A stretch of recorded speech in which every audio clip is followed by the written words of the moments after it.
ملا رومی کہتے ہیں کہ وہ ایک سیٹ صاحب کا بیٹا تھا، تو پیسے بڑے تھے تو یاروں میں لٹانے لگا. اس کا ابا سمجھاتا تھا پتر تو غلط کر رہا ہے، یہ دوست تیری دولت کی ہے تیرے نہیں. اس نے کہا نہیں ابا میرے ہی ہیں. بڑا سمجھایا پر باز نہ آیا. تو ایک دن باپ نے ارادہ کیا اس کے یہ شاید تجربے سے سمجھے گا. اس نے ایک دن اس کے ساتھ معاذ اللہ ایک کہانی کی. کہنے لگا پتر میں تو کنگال ہو گیا ہوں، کل کا دیوالیہ نکل گیا، شے کوئی نہیں. آج تو میرے پاس روٹی کھانے کے پیسے نہیں اور میں نے دوائی بھی کھانی ہے، جا کہیں سے ایک آنا لا کے دیں. اور کرے کیا کہہ رہا ہوں. اس نے کہا پتر دیوالیہ ہو گیا ہوں، کوئی شے نہیں، مہربانی کا ایک آنا کسی دوست سے ادھار لے آ.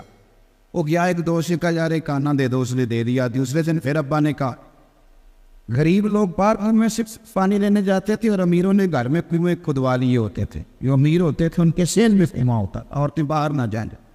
ابا جی نے 4 پائی درخت کے نیچے کنویں کے ساتھ بچھائی ہوئی تھی. بیٹا آنا لے کے آیا، ابے نے کنویں پھینک دیا.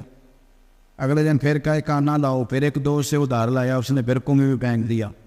اب دوستوں کو نا 2-3 دن میں پتہ چل جاتا ہے کہ پیسے موک گئے. تو میں چونکہ مسافر ہوں تو میں بڑا کچھ سیکھتا ہوں. ایک ٹرک کے پیچھے ایک دفعہ لکھا ہوا تھا کہ پیسے موک گئے تو درجن روز گئے. یہ بھی ہوتا ہے. اب وہ پیسے ختم ہو گئے، دوستوں کو پتہ چل گیا، کنگال ہو گیا، روز روٹی کون کھلائے. اب وہ دوست جی چرانے لگے، اسے کہہ دو میں گھر نہیں. اب وہ بیچارہ پتہ تھا کہ اب تو یار میرے بات ہی نہیں سنتے. سویرے اٹھا، ابے نے شام کو آنا مانگنا ہے. سارا دن مزدوری کی، چھالے پڑ گئے، کبھی کام پہ گیا نہیں. اب شام کو لا کے ابا جی کے ہاتھ میں ایک آنا تھمایا تو ابا جی نے پھینکا کنویں میں. تو بیٹا چلایا، کہنے لگا ابا آپ کا دماغ تو نہیں چل گیا؟ کہ عجیب آدمی ہو، میں روز آنا لا کے دیتا ہوں، کنویں میں پھینک دیتے ہو. اس نے کہا پتر ادھر آ، میں تو کئی دنوں کا پھینک رہا ہوں پر آج تجھے تکلیف کیوں ہوئی ہے؟ کتنے دنوں کا پھینک رہا ہوں؟ اس نے کہا تکلیف اس لیے ہوئی ہے کہ پہلے میں ادھار کے لاتا تھا، آج مزدوری کے ہیں. اس نے کہا بس مفتر یہی سمجھانا تھا سیدھے سے لا. جب تیرا میں نے مزدوری کا ایک کانا ضائع کیا تو تجھے تکلیف ہوئی ہے، تو میری محنت کے تو روز ہی ضائع کرتا ہے تو مجھے بھی تکلیف ہوئی. سمجھ لیں اس بات کو. یہ بات لکھ کے ملا رومی کہتے ہیں یہ جو تو نماز نہیں نہ پڑھتا تو حضرت بلال کی محنت ضائع کر. یہ جو تو نماز نہیں نہ پڑھتا یہ تو جناب صدیق اکبر کی کوشش کو ضائع کرتا ہے. تو نے قدر ہی نہیں کی، اگر تو نے سمجھا ہی نہیں کہ کتنی محنت کی. وہ کہتے ہیں اگر دین کی قدر پوچھنی ہو نا تو کبھی مدینے جا اور سیدہ فاطمہ الزہرا کی قبر پہ کھڑے ہو کے پوچھ دین کتنا قیمتی ہے. پھر تو کبھی بھی نہیں کہے گا کہ مجھے ٹائم نہیں ملتا نماز کے. پھر تجھے سمجھ آئے. تو پیغام کو جب ایک امام صاحب، مسلم شریف کی حدیث ہے کہ امام صاحب نا لمبی نماز پڑھاتے. کچھ لوگوں نے نبی پاک علیہ السلام سی بارگاہ میں شکایت کی کہ حضور یہ لمبی نماز پڑھاتا ہے. تو سرکار دو عالم علیہ السلام نے جلال فرمایا. لفظ پتہ کیا ہے؟ حضور فرمانے لگے میں لوگوں کو دین کے قریب کرتا ہوں، تو دور کرتا ہے. اکیلے پڑھنی ہو تو مرضی کر، لیکن جب لوگوں کو پڑھانی ہو تو پھر تو معتدل رہ کے نماز پڑھا، اعتدال میں رہ. یہی کام پھر ہر دور میں ہمارے اولیاء نے کیا. دین ایک ہی ہے، کوئی نئی بات کسی صوفی نے نہیں کی. دور آیا حضرت عمر بن عبدالعزیز کا تو انہوں نے پھر کھل کے نبی پاک کے دین کو اس دور کے تقاضوں کے مطابق کام کیا. لوگوں کو پھر خلفائے راشدین کا زمانہ یاد آیا. اس کے بعد دور آیا امام اعظم ابو حنیفہ کا. تو اب لوگ پورا قرآن، پوری حدیث سارا نہیں پڑھ سکتے تھے تو آپ نے اس میں سے مسائل نکال کی تھی، یعنی دین کو اس دور کے تقاضوں کے مطابق بنا کے لوگوں کو دی. میری بات میں سمجھ آ رہی ہے آپ حضرات؟ وقت بدلتا گیا تو دور آیا حضرت فاضل بریلوی. دین وہی، پیغام وہی، باتیں. اب چونکہ یہاں وقت اور آ گیا تھا تو اب حضرت نے 1000 کتاب لکھی. اور دین کو دیکھیں نا، مسلم کی حدیث ہے، نبی پاک علیہ السلام نے فرمایا جب زمین کو اللہ نے پیدا کیا تو کانپنے لگی تو رب نے نا پہاڑوں کو میخے بنا کے، قلعے بنا زمین میں لگا تو پھر زمین ٹھہر گئی. زمین سمجھ آ رہی ہے میری بات؟ اعلیٰ حضرت کے زمانے میں کچھ لوگوں نے یہ قول کیا کہ زمین کانپتی ہے تو آپ نے فرمایا جب میرے نبی نے کہہ دیا ٹھہر گئی ہے تو ہم کسی سائنسدان کی نہیں مانتے، مدینے والے رسول کی مانتے. تو آپ نے اتنی موٹی کتاب لکھی، مارکیٹ میں مل جاتی ہے، زمین ساکن ہے. زمین آپ نے گھوسنا شروع کر دیا. وہی آپ کو سانو دے روز یونیورسٹی یہی گل پڑھا دے. اب ہمارے یہاں کچھ لوگ ایسے بھی آ گئے ہیں جو کھینچ کے نا اسلام کو سائنس کے مطابق کرنا چاہتے. اب تو سائنس بھی مان گئی ہے جی مسواک کے بڑے فائدے ہیں. تو میں کہتا ہوں سائنس نہ بھی مانے تو ہم سائنس کے پابند نہیں، ہم مدینے والے رسول کے پابند. یہ کوئی ضروری ہے کہ سائنس مان گئی؟ سائنس تو سویرے کچھ کہتی ہے اور شام کو کچھ اور کہہ دیتی ہے. سائنس تو روز بدلتی ہے. نہیں بدلتی تو مدینے والے کی بات نہیں بدلتی حضور کی بات. آپ غور کریں کیا عرض کر میرے عزیز. اعلیٰ حضرت بریلوی کے زمانے میں کچھ لوگوں نے کہہ دیا کہ کشش ثقل کا بھی ایک نظریہ ہے، زمین اپنی طرف چیزوں کو کھینچتی ہے، تو مسلمان کوئی اندھا نہیں ہے کہ جو اس کو سائنسدان کہیں گے یہ مان جائے گا، اس لیے کہ ہمیں سارا کچھ مدینے والے محبوب نے عطا فرمایا۔ انہوں نے کہا یہ کشش ثقل ہے، وجہ تو سائنسدان بیٹھا تھا درخت کے نیچے تو کہتا ہے امرود بھی زمین پہ گرتا ہے، انار بھی زمین پہ گرتا ہے، آم بھی زمین پہ گرتا ہے، سیب بھی زمین، لہذا زمین چیزوں کو کھینچتی ہے۔ اب فرمانے لگے یہ کیا بات ہے، یہ تمہارا نظریہ غلط ہے۔ وجہ آپ فرمانے لگے وجہ یہ ہے کہ ہم قرآن و سنت کے خادم ہیں، اتنی جلدی کیسے مان جائیں گے؟ اس نے کہا جی دلیل توڑے۔ اعلیٰ حضرت فرمانے لگے آدھا کلو کا سیب تو کھینچ لیا زمین نے، لیکن غبارے میں 1.5 چٹان ہوا بھر دیں تو وہ زمین سے کھینچا نہیں جاتا، وہ اوپر اڑ جاتا ہے۔ یہ کس طرح کی کشش ثقل ہے، ہم نہیں مانتے اس کو۔ اس نے کہا پھر آپ بتائیں۔ تو اعلیٰ حضرت فرمانے لگے بتانے کی بات یہ ہے کہ زمین میں کشش کوئی نہیں، اصل بات یہ ہے کہ ہر چیز اپنی اصل کی طرف لوٹ جاتا ہے، ہر چیز اپنی سیب چونکہ زمین سے اگتا ہے تو زمین پہ گرتا ہے، آم چونکہ زمین سے اگتا ہے تو زمین پہ گرتا ہے، تو فرماتے ہیں ہوا کی اصل اوپر ہے، اس لیے ہوا بھر دے تو ہوا اس کو اوپر لے جاتی ہے۔ تو اصل بات کریں اس طرح اعلیٰ حضرت نے اس دور میں پائے جانے والے جتنے نظریات تھے، جتنے اعلیٰ حضرت نے اس پر باقاعدہ کتابیں لکھی۔ کچھ لوگ ایسے پیدا ہو گئے تھے جو قبروں کو سجدے کرنے لگ گئے تھے، اعلیٰ حضرت رحمۃ اللہ تعالیٰ نے فرمایا سجدہ ہر حال میں کسی غیر کے لیے کرنا حرام ہے، حرام ہے، حرام ہے، اور آخری جملہ اشد حرام ہے، اشد حرام۔ فرمایا سجدہ سوائے اللہ کو کسی کے لیے جائز دین وہی ہے، لیکن جہاں جس طرح کی قباحتیں آئیں اس طرح کا علاج بتایا۔ آپ فرماتے ہیں کہ قبر پر تم جاؤ گے تو 4 ہاتھ دور کھڑے رہ کے دعا مانگو۔ یہ میں بڑی ذمہ داری سے بات کہہ رہا ہوں، بڑی ذمہ داری سے۔ آپ کو بندہ کہتا ہے جی وہ فلانا بندہ ایسے کرتا ہے تو ہم فلانے بندے کے کوئی ذمہ دار تو نہیں نا؟ میری بات کی سمجھ آ رہی؟ آپ کی اس مسجد میں نماز پڑھنے والا وہ شخص معاذ اللہ مثال دے رہا ہوں، وہ جا کے کسی شخص کو معاذ اللہ ثم معاذ اللہ 2 ڈنڈے مار آتا ہے تو کیا وہ یہ کہے گا کہ جمعے میں مولانا صاحب نے کہا تھا اس لیے مارے؟ یہ اس کا ساتھی فعل ہے، اس سے علامہ صاحب کا کوئی تعلق ہے؟ اگر کوئی بندہ آگے کہہ جی وہ آپ کا ہے جی نمازی، تو یہ تو کوئی بات نہ ہوئی۔ اب جی وہ تو آپ کی جماعت کا ہے تو ہماری جماعت میں کوئی بندہ غلط کام کرتا ہے تو ہمارا اس سے کوئی لینا دینا نہیں۔ یہ کیا مطلب ہے اس بات کا؟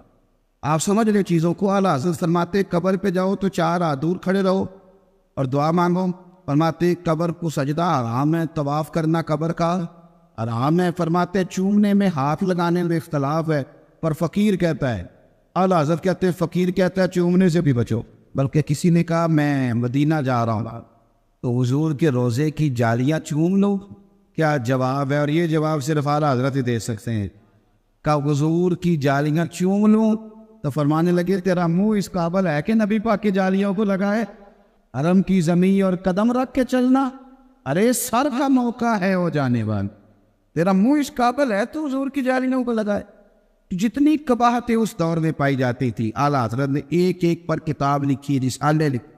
کچھ لوگ بیچارے انہوں نے کہہ دیا حضور کو تو دیوار کے پیچھے کا علم دے، اب یہ بہت بڑا ظلم ہے، اس لیے کہ اللہ کہتا ہے وَعَلَّمَكَ مَا لَمْ تَكُنْ تَعْلَمْ، محبوب آپ جو نہیں جانتے تھے سارا ہم نے آپ کو سکھا دیا ہے۔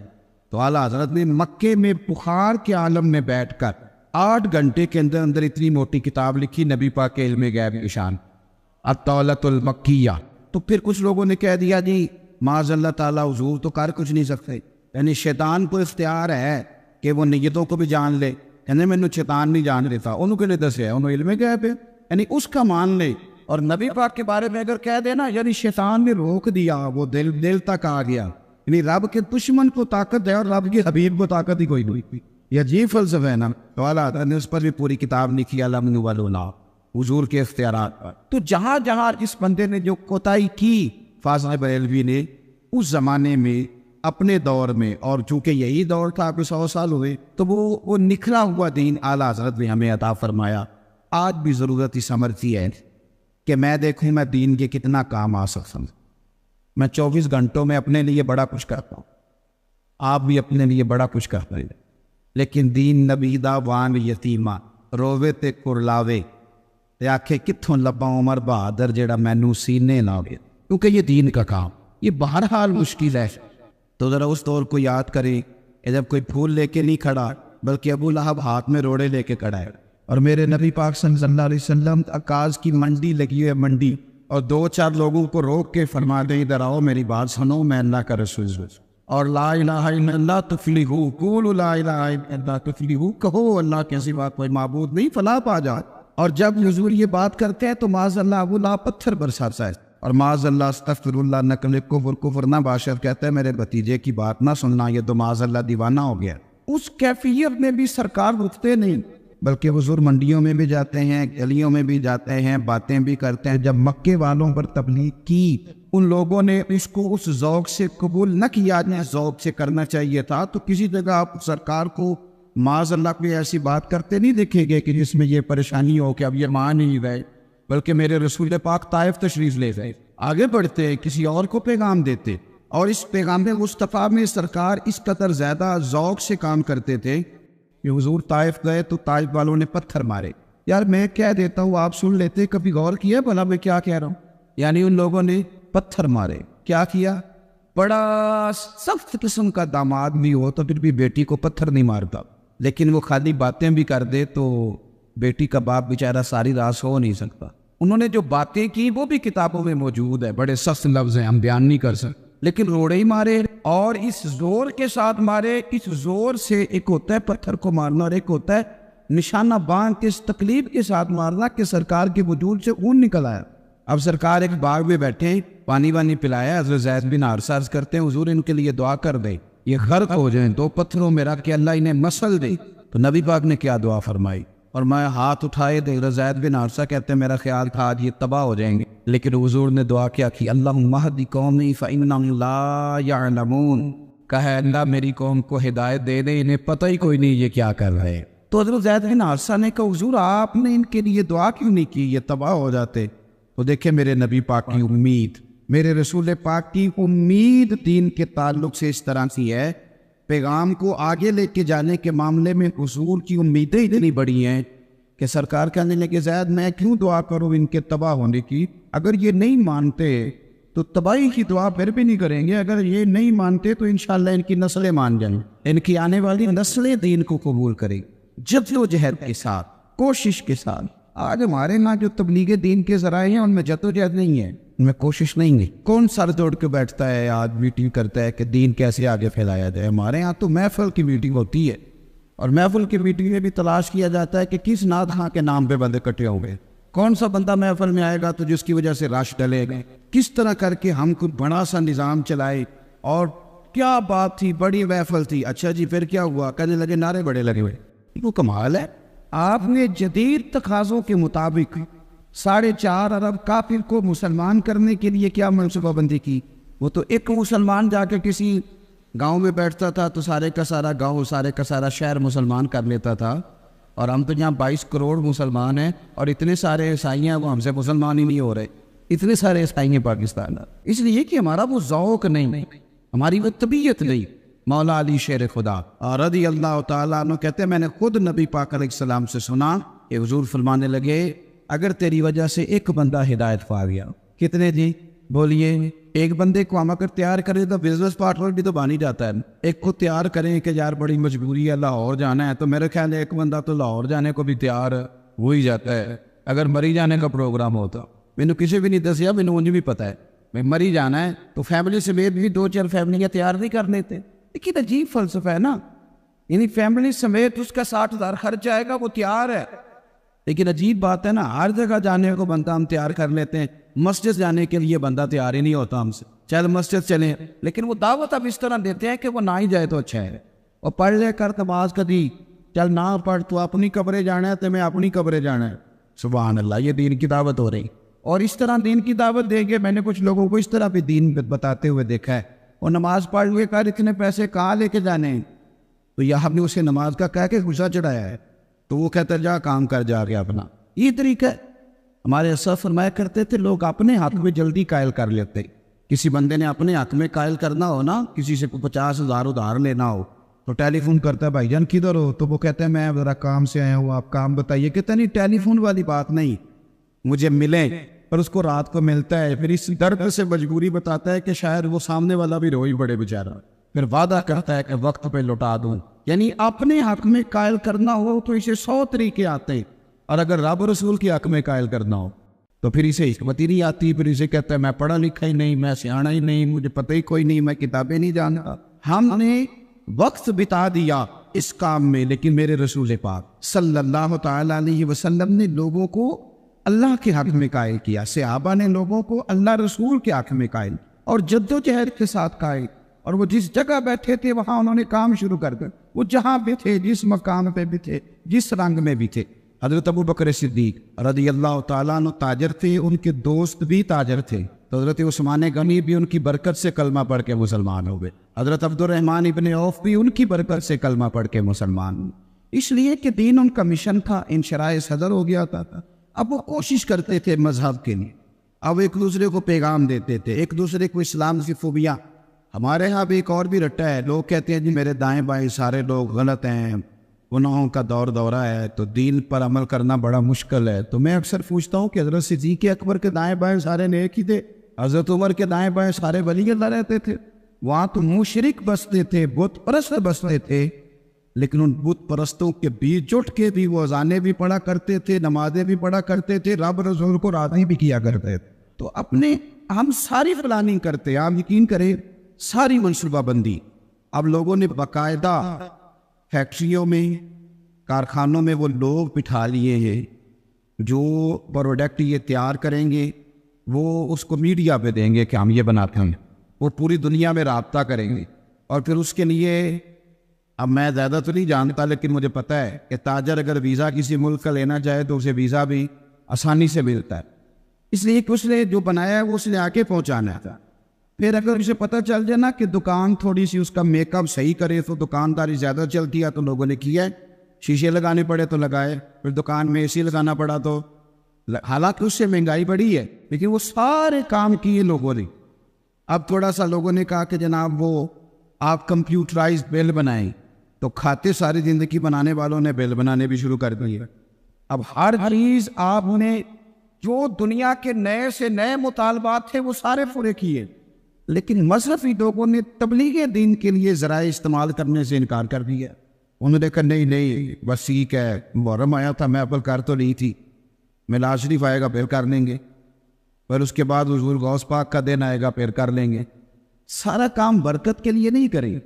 آپ یہ دیکھیں کہ کون سا ذریعہ کس وقت مؤثر ہے، اس ذرائع کے مطابق دین کو آپ لے کے چلے۔ نبی پاک صلی اللہ علیہ وسلم کو نا اپنے دین سے بڑا ہی پیار ہے۔ حضور نا آپ پڑھے کبھی بخاری شریف، اور جس طرح میں بات کر رہا ہوں جہاں میں آپ کو لے جانا چاہ رہا ہوں وہاں جانے کی کوشش کریں۔ حضرت عائشہ صدیقہ کہتی ہے کہ جس نے بڑی بھی تکلیف دی نبی پاک نے کبھی اس پر غصہ نہیں کیا، یعنی حضور کی بیٹی سیدہ زینب کو تکلیف دینے والا بندہ بھی آیا چہرے پہ نقاب ڈال کے، تو کہا حضور مجھے بھی معاف کر دیں گے؟ تو نبی پاک نے فرمایا بیٹیاں بھولا نہیں کرتی، پر تو کلمہ پڑھ میں تجھے بھی معاف کرنے کو تیار۔ یعنی ذات یہ نہیں ہے، کبھی ناراضگی نہیں، غصہ نہیں، کچھ نہیں۔ لیکن سیدہ عائشہ صدیقہ رضی اللہ تعالیٰ عنہ فرماتی ہیں جب کوئی دین کی حد توڑتا، وہ دین جسے حضور نے لوگوں تک پہنچایا، جب بھی اس کی مخالفت کرتا، حدود توڑتا، فرماتی ہے پھر میں نبی پاک کو جلال میں دیکھتی، پھر حضور غصہ فرمایا، پھر جلال کر۔ ایک چیز آپ نے بڑے پریم سے بنائی ہو نا، مولانا رومی نے ایک مثال لکھی ہے، وہ کہتے ہیں کہ ایک سیٹھ صاحب کا بیٹا نا پیسے اڑانے لگ گیا تھا۔ سیٹھوں کے بیٹے زیادہ کامیاب نہیں ہوتے، مزدوروں کے بیٹے سیٹھ بن جاتے ہیں، اور سیٹھوں کے بیٹے کئی دفعہ ہر چیز گھر میں ملتی ہے نا۔ ایک میرا اور بھی چھوٹا سا تجزیہ آپ اختلاف کر سکتے ہیں، اس لیے کہ یہ میری ذاتی بات، ایک میرا تجزیہ اور بھی ہے۔ مزدوروں کے بچے پڑھ جاتے، جن کے گھر میں سہولتیں زیادہ ہوتی ہیں وہ پڑھتے ہیں۔ ایک تو انہیں یہ پتہ ہوتا ہے کہ میرے ابا کا چلتا چلاتا کاروبار ہے، وہ سیدھا سیدھا میں ہی گدی نشین ہوں، ہے نا جی، سیدھا سیدھا۔ اور آپ کو پتہ ہے گدی نشینی بھی اب بڑی عام چیز ہے، سیاست میں بھی گدی نشینی، تجارت میں بھی گدی نشینی، پیری مریدی میں بھی۔ توجہ ہے نا میری بات پر؟ ایک شخص نے ایک دفعہ بڑی اچھی بات کی، اس نے کہا کہ پائلٹ کبھی مر جائے نا تو اس کا بیٹا بڑا سیانا بھی ہو پر پائلٹ نہ ہو، تو ساری دنیا میں کہنا اسے بٹھا دو تھوڑا سا جہاز چلائے گا، تو لوگ اسے بٹھاتے، وہ کہتے ہیں 25 سال جہاز چلایا تو یہ بہن تے دیو تھوڑا جہا، کہتے تھی مرد اس کو بیٹھنے نہیں دیتے۔ لیکن مولانا کا بیٹا جس طرح کا بھی ہوا، پیر صاحب کا بیٹا چلن دیو، کشتی ڈبوئے گا ہی نا، آپ نے جو تیرنا آئے گا باہر نکل آئے گا۔ یہ کیا تماشا؟ ہم نیک نظر آنا چاہتے ہیں، نیک بننا نہیں چاہتے۔ ہم نیک نظر آنا چاہتے، نتیجہ کیا نکلتا ہے؟ کہ کچھ عرصے کے بعد پتہ چل جاتا ہے بندہ کس لیول کا نیک ہے، کیا معیار ہے اس کی نیکیوں کا. جب بندہ بہت زیادہ غافل ہو جاتا ہے پھر اعلانیہ گناہ کرنے لگتا ہے. ایک گناہ پھر اس کا اظہار گناہ. ایک بندہ حدیث پاک میں آتا ہے، ایک بندہ رات کو کوئی غلطی کرتا ہے، اللہ تعالیٰ اس پہ پردہ ڈال دیتا ہے، لیکن وہ سویرے خود لوگوں کو بتاتا پھرتا ہے میں نے یہ کیا، میں نے یہ کیا. جب آپ اظہار گناہ کرتے ہیں نا تو سامنے والا بھی دلیر ہوتا ہے، کہتا ہے اس نے کیا میں کر لوں گا تو پھر کیا ہوا. ہمارے علماء نے لکھا ہے کسی کی نماز قضا ہو جائے تو کسی کو بتائے نہ، قضا پڑھ ڈالے، اس کا جگہ جگہ ذکر نہ کریں. جب آپ کہیں گے نا میری قضا ہو گئی تو آپ کے ساتھ رہنے والا بچہ دوست سمجھے گا یار اس کی قضا ہو گئی یا تو میری بھی ہو جائے گی تو کیا ہو. گناہ کرنا بھی گناہ ہے اور گناہ کا اظہار بھی گناہ ہے. نبی اکرم صلی اللہ تعالیٰ علیہ وآلہ وسلم نے ارشاد فرمایا میری ساری امت کو معافی مل جائے گی سوائے ان لوگوں کے جو اعلانیہ گناہ کرتے ہیں. یہ بخاری مسلم دونوں میں حدیث موجود ہے. جو اعلانیہ گناہ، جنہوں نے خود ساری دنیا کو گواہ بنا لیا میں نے یہ بھی جرم کیا، یہ بھی کیا، یہ بھی کیا، یہ بھی کیا، خود انہوں نے لوگوں کے بہت بڑے غافل آدمی کی علامت ہے کہ گناہ کرے اور پھر اوپر سے اعلانیہ گناہ کرے، اتنا بڑا جرم کرے. پھر چوتھی علامت اگر ہم دیکھنا چاہیں کہ ہم غافل تو نہیں، تو غافل بندے کی چوتھی علامت یہ ہوتی ہے کہ وہ فضول کاموں میں وقت بڑا ضائع کرتا ہے. فضولیات میں ادھر بیٹھے ہیں ادھر بیٹھے ہیں، یہاں گپ شپ ہو رہی ہے، وہاں موبائل دیکھا جا رہا ہے، پھر کچھ ٹائم ملا ہے تو پھر کہیں دور دراز کسی ہوٹل پہ کھانا کھانے چلے گئے، پھر کچھ ٹائم ملا تو چلو نکلتے ہیں ذرا کوئی ہفتہ سیر کر آتے، یہاں گپ شپ ہے، فلاں کو ڈسکس کر لیتے ہیں، فلاں کے بارے میں بات کر لیتے ہیں، سیاسی تبصرے کر لیتے ہیں، یہ تھوڑی گفتگو ہو جاتی، چلے محلے داروں پہ تبصرہ شروع کرتے ہیں، کون روٹی زیادہ کھا رہا ہے اور کس کے پاس پیسے زیادہ آ گئے، چلو جا کے پتہ کرتے ہیں. حالانکہ یہ پتہ نہیں کرنا چاہیے تھا، پتہ تو اس کا کرنا چاہیے تھا جو بیچارہ کل سے بھوکا ہے. خبر تو اس کی رکھنی چاہیے تھی جس بیچارے کے گھر میں بچوں کے لیے پہننے کو کپڑے موجود نہیں ہیں.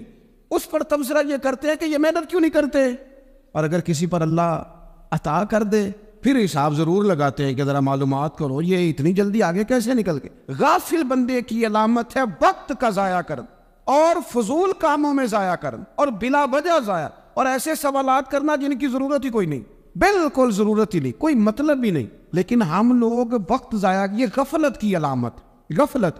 اللہ والوں کی علامت کیا تھی؟ ایک بات انہوں نے زندگی میں لے لی، سیکھ لی، پھر ساری زندگی اسی پہ گزار دی. ان کا ارادہ تھا نا کشکول سیدھا کیا. کچھ لوگ ساری زندگی لیکچر قبول لے کے سن کے پھر بھی سمجھنے کو تیار. یہ غافل دل کی علامت ہے. اس لیے نبی پاک صلی اللہ تعالیٰ علیہ وسلم نے فرمایا دو نعمتیں ایسی ہیں جن میں اکثر لوگ غفلت میں ہیں، ایک صحت اور دوسری فراغت. لوگ بلا وجہ وقت ضائع کرتے ہیں. اللہ نے صحت دی ہے، کسی خیر کے کام میں لگائیں. اگر آپ کے پاس فارغ وقت ہے تو قرآن پاک کو یاد کریں، ترجمہ اور تفسیر سے پڑھیں، محبوب پاک علیہ السلام کی احادیث کو یاد کریں، اللہ والوں کی باتیں سنیں. وقت ملے تو عبادات میں لگائیں، نوافل میں لگائیں، تلاوت میں لگائیں، ذکر اذکار میں لگائیں، اور پھر اللہ مزید توفیق عطا کرے تو کسی کے بھلے میں وقت لگائیں. گلی سے کوئی کانٹا اٹھائیں، کوئی روڑا اٹھائیں، کوئی کسی کی مدد کریں. لیکن یہ غافل ہونے کی علامت ہے کہ اپنے وقت کو ضائع کرنا. اور پھر اسی طرح غفلت کی پانچویں علامت یہ ہے کہ اگر بندے کو دنیا سے پورا پیار ہو جائے، یعنی شب قدر میں بھی آ کے کہتا ہے یا اللہ کبھی پیسے دے دینا، شب برات والے دن بھی کہتا ہے کہ مالک اگر کبھی کوئی ایسا سبب لگ جائے نا، یعنی بیت اللہ شریف کے سامنے کھڑے ہو کے بھی اگر اس نے مال ہی مانگنا ہے وہاں بھی اس نے یہی سوال کرنا ہے، اوپر دنیا اتنی غالب آ جائے تو یہ غافل ہونے کی علامت. دنیا ضرورت ہے، مقصد نہیں ہے. دنیا کی حاجت ہے، مقصد نہیں ہے. یہ مقصود نہیں. اور جب لوگ فقط دنیا کے مال کو، دولت کو، نبی پاک علیہ السلام نے فرمایا وہ لعنتی ہے جو درہم اور دینار کا بندہ بن گیا ہے، پیسوں کا بندہ بن گیا ہے.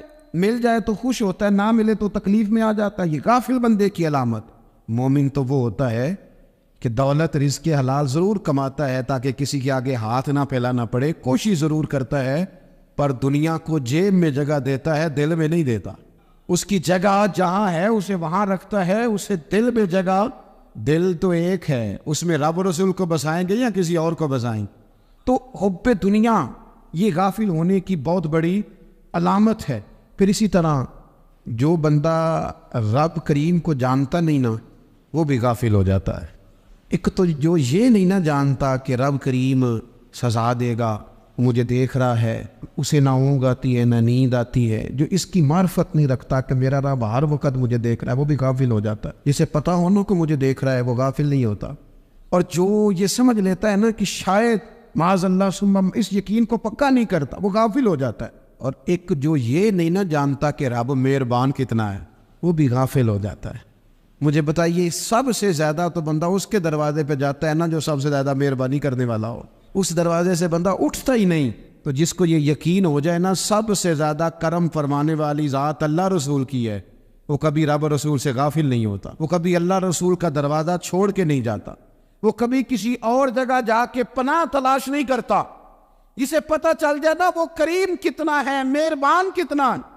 ملا رومی رحمت اللہ علیہ فرماتے ہیں بہت بڑا مجرم تھا ایک بندہ، بہت بڑا گناہگار تھا، بت کو پوجتا تھا، تھک گیا، ساری رات بت کے سامنے کھڑا تھا، معاذ اللہ یا صنم یا صنم یا صنم کہتے، تھک گیا، نیند آ گئی، اونگ آ گئی۔ جب پوری طرح نیند آ گئی اور دماغ پہ نیند قبضہ کرنے لگی تو اس کے منہ سے نکل گیا، صنم صنم کہہ رہا تھا نا، نکل گیا یا صمد، او بے نیاز مالک۔ رب کریم نے فرشتوں سے فرمایا دوڑ کے جاؤ، جو کہتا ہے اسے دے دو۔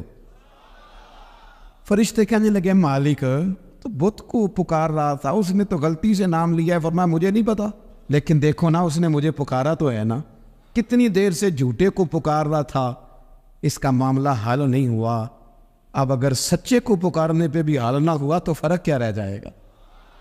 دے دو جو مانگتا ہے، دے دو۔ میرے دوست گر پتہ چل جائے وہ کریم کتنا ہے، وہ مہربان کتنا ہے۔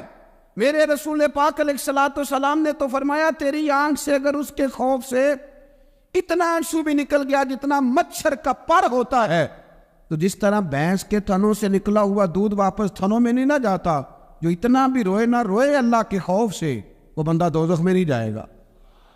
تھوڑی دیر کے لیے ڈر جائے اپنے رب سے، آئے تو صحیح۔ عدم معرفت غفلت پیدا کرتی ہے، تو آ تو صحیح، وہ تو کریم ہی بڑا ہے، وہ تو مہربان ہی بڑا ہے۔ حضرت زنیرہ رضی اللہ تعالیٰ عنہ حضور کی صحابیہ ہیں، ایام جو مکے کے تھے مسلمانوں پر بڑی آزمائش کے تھے، انہیں بڑا مارا کفار نے، اتنا مارا کہ ان کی بینائی چلی گئی، نظر آنا بند ہو گیا۔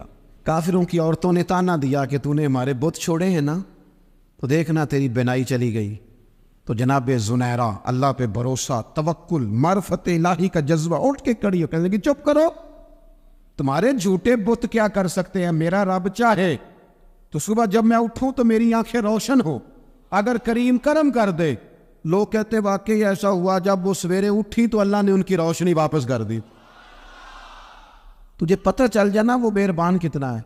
وہ ایک بزرگ تھے تو ان سے کسی نے کہہ دیا کہ اگر آپ کا حساب آپ کے ماں باپ کے ذمہ ہو جائے تو پھر کیسا، پوچھنے کے لیے قیامت میں اگر ماں باپ حساب لیں تو پھر کیسا۔ تو بڑے سیانے لوگ تھے جو دل والے تھے، کہنے لگے نہیں، رب کریم ہی ٹھیک ہے، اس لیے کہ وہ ماں باپ سے کہیں بڑھ کر پیار کرنے والا۔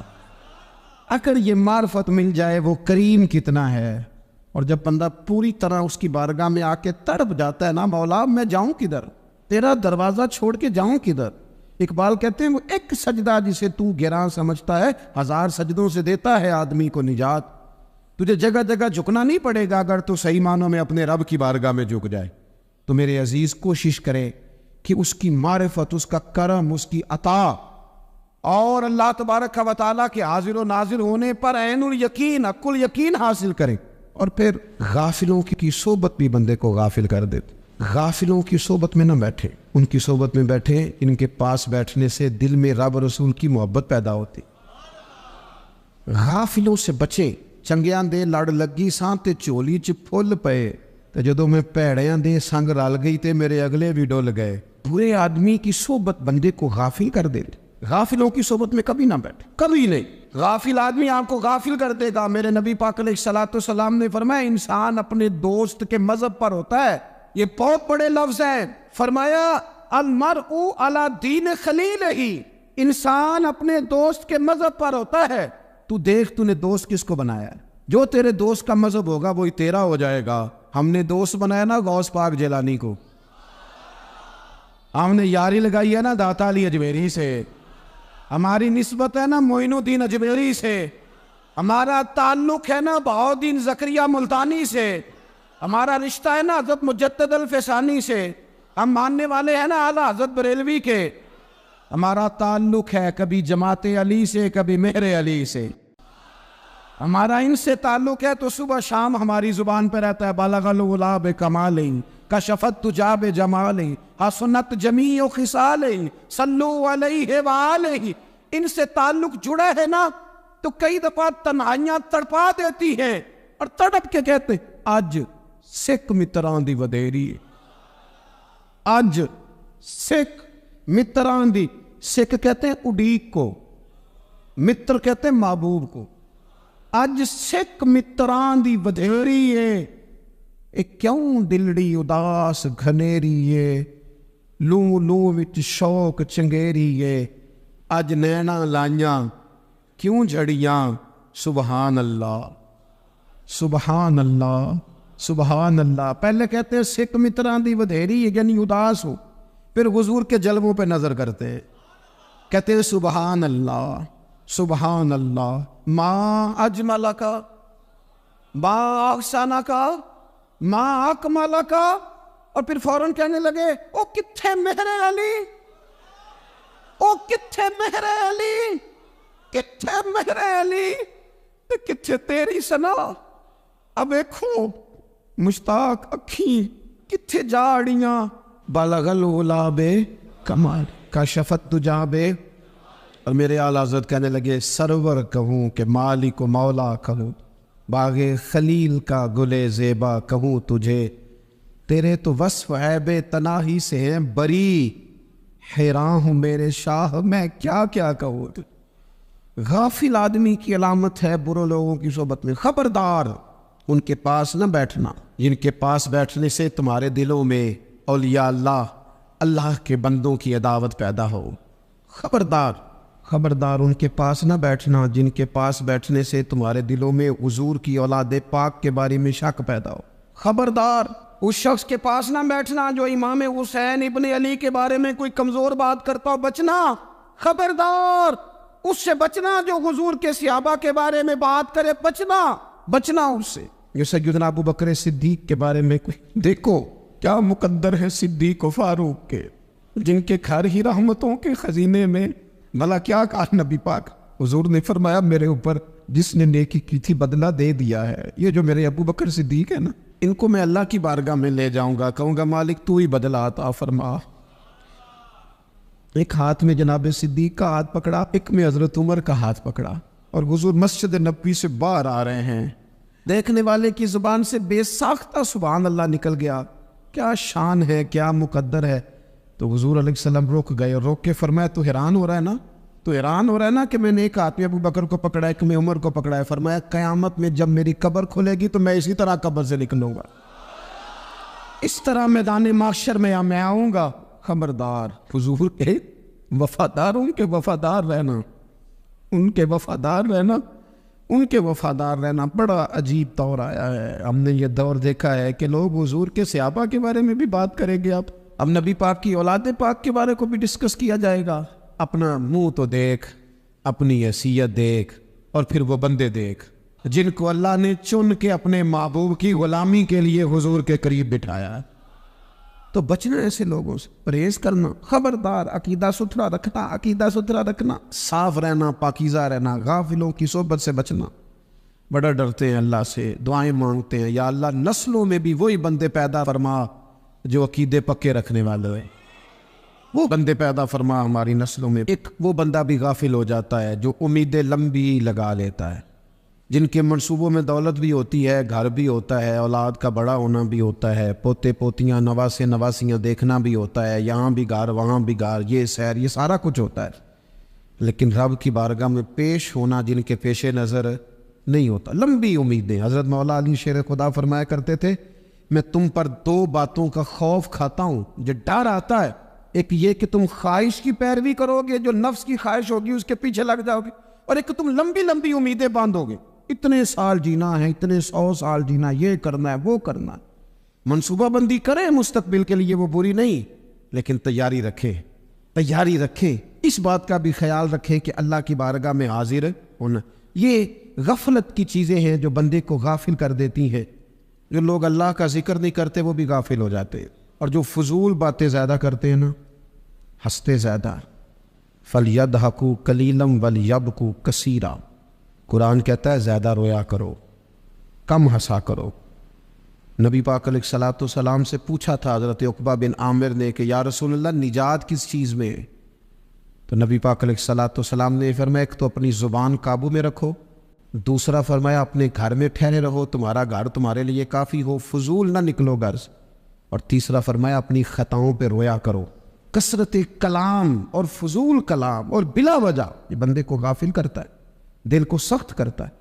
یہ چند چیزیں ہیں جو انسان کو غفلت میں ڈالتی۔ اپنے آپ کو ان چیزوں سے بچائیں اور غفلت کو توڑیں۔ آپ کے ذمے، میرے ذمے جو حقوق العباد ہیں ان کا پتہ کریں، جو اللہ رسول کے حقوق ہیں ان کی خبر دیکھیں، ہماری جو ذمہ داریاں ہیں ہم کس طرح انجام دے رہے ہیں اس پر توجہ کریں، اپنے معاملات کو ٹھیک کریں۔ ہم انسان ہیں، کوتاہیاں تو رہ جائیں گی، لیکن جب کوشش کریں گے تو پھر رب تعالیٰ مدد بھی فرمائے گا۔ ایک بات اور کرنی ہے، ایک تو میں نے عرض کیا غفلت کو توڑنا، ایک دوسری بات قرآن مجید کا ایک سبق اور، جب غفلت توڑنی ہے تو پھر لازمی طور پر ایک کام کرنا پڑے گا۔ میں نے یہ عرض کیا تھا کہ پلاننگ نہیں کرنی، فیصلہ کرنا ہے۔ تو فیصلہ کرنا ہے تو کرنا کیا ہے؟ پھر قرآن حکیم نے سورہ بقرہ میں کہا فاستبقوا الخیرات، یعنی تم نیکیوں کی طرف دوڑو، جلدی جلدی نیکیاں کرو، فٹافٹ، دیر نہ کرو۔ فٹافٹ سے مراد یہ نہیں کہ نیکی جلدی جلدی کر جاؤ، یعنی ٹال مٹول نہ کرو خیر کے کام میں، کل کریں گے، پرسوں کریں گے، عمرہ کر رہے ہیں پھر نیکی ہیں، حج کر رہے ہیں پھر نیکی ہیں، بچے بیال ہوں پھر میں نیک ہوں، یہ تھوڑا سا یہ کام ٹال مٹول۔ فاستبقوا الخیرات، نیکیوں کی طرف دوڑو، جلدی کرو، بھاگو۔ نبی پاک صلی اللہ تعالیٰ علیہ وسلم نے فرمایا 5 چیزوں سے پہلے غنیمت جانو۔ حضور علیہ الصلوۃ والسلام فرمانے لگے ایک تو تم جوانی کو نہ بڑھاپا آنے سے پہلے غنیمت سمجھ لو۔ نبی کریم صلی اللہ تعالیٰ علیہ وآلہ وسلم ارشاد فرمانے لگے کہ اپنی صحت کو غنیمت جان لو بیماری آنے سے پہلے۔ پھر حضور علیہ الصلوۃ والسلام فرمانے لگے اگر اللہ نے تمہیں مال دیا ہے، وسعت دی ہے تو نیکی کر لو، خرچ کر لو اللہ کے راستے، خدا نہ خواستہ تم پر غریبی آ جائے۔ اور پھر حضور سید عالم صلی اللہ تعالیٰ علیہ وسلم فرمانے لگے اگر تمہیں اللہ نے کچھ فراغت دی ہے، بہت زیادہ مصروف نہیں ہو، تو غنیمت جان لو، جلدی سے نیکی کر لو قبل اس کے کہ تم مشغول ہو جاؤ۔ اور 5ویں بات حضور نے بیان کی، فرمایا زندگی کو غنیمت جانو، موت آنے سے پہلے جلدی سے نیکی کر لو۔ نیکی کے لیے ساری زندگی منصوبہ بندی نہ کرتے رہو، نیکی کے لیے دیکھو نا، ہماری زندگی میں یہاں دنیا میں رہ کے چند منٹوں میں وہ نیکی کی جا سکتی ہے جو قیامت کے بعد صدیوں کا ہمارا فائدہ کرے، صدیوں کا فائدہ کرے۔ کرتے نہیں، پلاننگ کر رہے ہیں، منصوبہ بندی کر رہے ہیں، بس تیاری کر رہے ہیں، بس حضرت آپ دعا کر دیں، اللہ تعالیٰ دعائیں بھی قبول فرمانے والا ہے، لیکن جو نیکی نصیب ہوتی ہے اسے جلدی سے کر گزرے، اسے فٹافٹ کریں۔ میں ایک گاؤں میں گیا، اب تو خیر وہ دور نہیں رہا، یہ 10-15 سال 20 سال پہلے نا جو نوجوانوں کی مصروفیات ہوتی تھیں ان میں سے ایک مصروفیت یہ ہوتی تھی کہ گندم لے کے چکی پہ جانا ہے، آٹا پسوا کے لانا ہے۔ یہ ایک بڑی، چونکہ سبھی گھروں کے اندر سال کے لیے گندم سٹاک کر لی جاتی تھی، تو گندم لے کے جانا یہ ایک ڈیوٹی ہوتی تھی۔ ایک نوجوان ایک گاؤں میں، اس کی مجھے تعریف سننے کو ملی، تو ایک بوڑھی اماں کہنے لگی یہ تو بڑا نصیباں والا ہے، سارے اندر آٹا پہ آ لے ہوں ہے، اور آتے جاتے پوچھ لیتا ہے کہ اماں کوئی، کہنے لگی میرے بچے باہر ہوتے ہیں، یہ مجھے دوائی بھی لا دیتا ہے شوگر کی، میں مریضہ ہوں۔ یعنی خیر جتنی ہو سکے، جتنی۔ میرے ایک سنگی ہے، تو سڑک پہ کوئی بندہ کھڑا ہوتا ہے نا، اللہ تعالیٰ انہیں سلامت رکھے، بندہ کھڑا ہوتا ہے تو کہتے ہیں میں اس سے پوچھ لیتا ہوں بابا جی کدھر جانا ہے، فلانی جگہ جانا ہے، تو کہتے ہیں میں موٹر سائیکل میں بٹھا لیتا ہوں۔ بندہ دیکھ کے مجھے سمجھ آ جاتی ہے ضرورت مند ہے، کوئی چور نہیں، کوئی ڈاکو نہیں، ضرورت مند ہے، میں اسے منزل تک نیکی جتنی میسر آئے، جس حد تک میسر آئے۔ کیا کہا ہمارے نبی پاک علیہ السلام؟ حضور نے ہم سے فرمایا کچھ نہ ہو سکے تو بات ہی مسکرا کے کر لینا، اس پر ہی اللہ صدقے کا ثواب عطا کر۔ فاستبقوا الخیرات، جلدی سے نیکی کر لو، اپنے نامہ اعمال میں روز نیکیاں جمع کرو، کوئی نہ کوئی خیر کا کام روز کرو اور جلدی سے کرو۔ صحیح مسلم میں حدیث ہے، نبی پاک صلی اللہ تعالیٰ علیہ وسلم فرمانے لگے جلدی جلدی نیکی کے کام کر لو ان فتنوں سے پہلے جو اندھیری رات کے حصوں کی طرح فتنے ہوں گے۔ فرمایا اس وقت حال یہ ہوگا کہ آدمی صبح مومن ہوگا، شام کو کافر ہو جائے گا، شام کو مومن ہوگا تو صبح کافر ہو جائے گا، اور فرمایا لوگ دنیا کے بدلے اپنا دین تک بیچ ڈالیں گے، معاذ اللہ جھوٹی قسمیں نہیں کھائی جاتی، جھوٹا قرآن مجید نہیں لوگ اٹھا لیتے. لوگ دنیا کے لیے دین بیچ ڈالیں گے، اس سے پہلے جب فتنے اتنے زیادہ ہو جائیں، اس سے پہلے نیکی کر لو، کوئی خیر کا کام کر لو، جلدی سے کچھ ایسا کر لو. حضرت عقبہ بن حارث رضی اللہ تعالیٰ عنہ فرماتے ہیں یہ دیکھیں ہمارے نبی پاک علیہ السلام کی سیرت کیا ہے، حضور کا اسوہ کیا ہے، نبی پاک علیہ السلام ہماری تربیت کس طرح کرتے. حضرت عقبہ بن حارث رضی اللہ تعالیٰ عنہ کہتے ہیں ہم نے نبی پاک علیہ السلام کے ساتھ نہ عصر کی نماز پڑھی، یہ صحیح بخاری میں موجود ہے. فرماتے حضور سلام پھیرتے ہی فوراً اٹھ کے گھر تشریف لے گئے. یہ ہمارے لیے نا انوکھی بات تھی، غیر متوقع تھی، پہلے کبھی ایسا ہوا نہیں.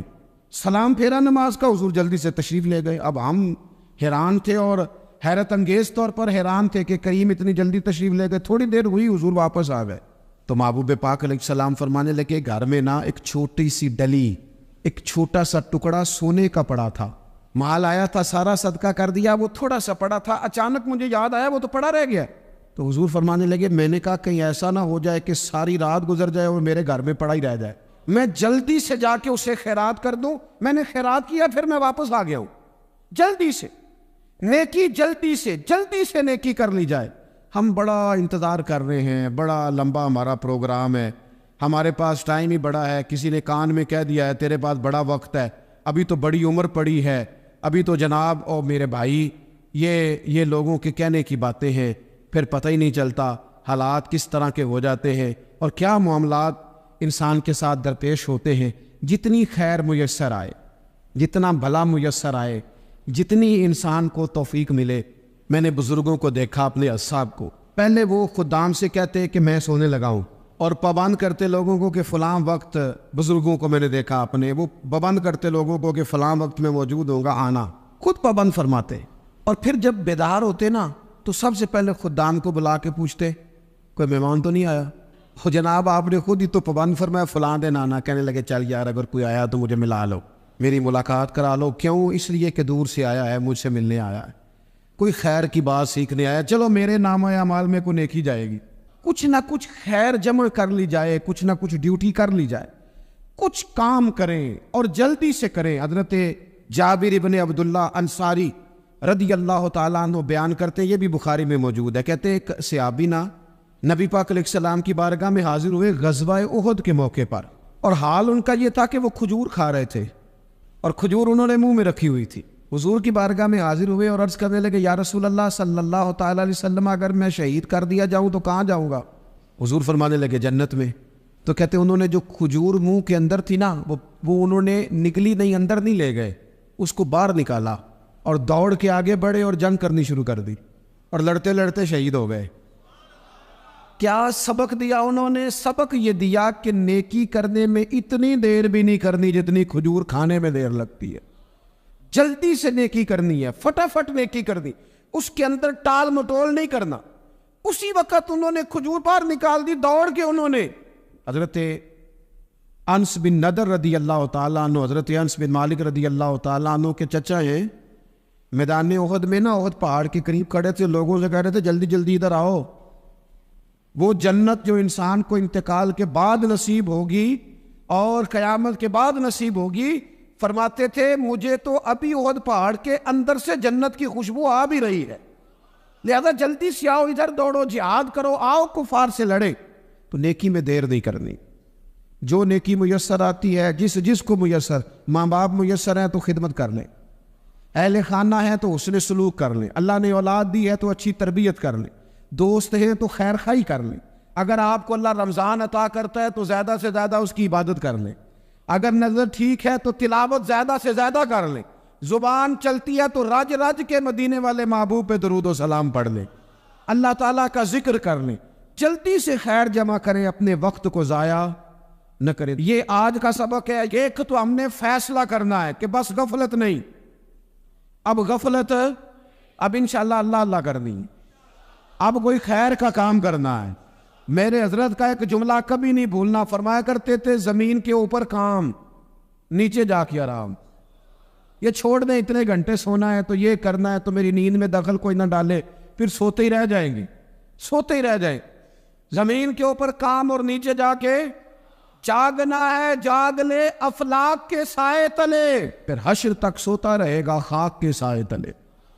اب جاگ لے افلاک کے سائے کے نیچے، جاگ، کھول آنکھیں، ہر وقت کا سونا، ہر وقت سونا، ہر وقت جو ہے اپنے آرام کی فکر کرنے سے نکل آئے، اور اچھا کھانا اور اچھا پہننا اور بس اپنی مرضی کی زندگی من چاہی جینا، اس سے باہر آئے۔